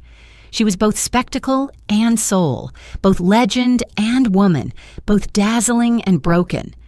To remember her truly is to embrace these contradictions, to hold them together, to see in her not only the tragedy but the longing, not only the scandal but the search for love. The culture that consumed her moves quickly, as it always does, to the next story, the next scandal, the next downfall. Yet her image lingers, her story retold, her life revisited. Documentaries are made, books are written. Her likeness continues to circulate. She remains a point of fascination, a figure both adored and pitied, remembered and misunderstood. In this persistence lies a kind of immortality, though not the one she may have dreamed of. She longed to be seen, and she is, endlessly, though not always in the way she wished. Her story endures because it reveals not only who she was, but who we are, our hunger for beauty, our cruelty toward vulnerability, our inability to resist spectacle, even when it destroys. And so her memory drifts through time like perfume, lingering in an empty room, faint yet unmistakable, a presence felt even in absence. Her laughter echoes faintly in recordings, her image glows in photographs, her story whispers in the minds of those who remember. She is gone, yet she remains, woven into culture, into memory, into the fabric of a world that both created and consumed her. The hotel door may have closed softly, but her story continues to open, told and retold, remembered and reimagined, never truly ending. The waves outside Florida's shore continue to break, steady and unceasing, their rhythm indifferent to human lives. They break as they did when she was born, as they did when she laughed, as they did when she wept, as they did when she died. They will break long after her name is forgotten, long after her story fades. Yet for now, her name lingers. Her story persists. Her image remains. She is Anna Nicole Smith, the blonde who wanted it all, who reached for everything, who paid the ultimate price. She is mother, daughter, lover, mourner, performer, dreamer. She is memory and myth, tragedy and tenderness, spectacle and soul. And though she is gone, her story remains, shimmering like a reflection upon water, beautiful, fragile, fleeting, unforgettable.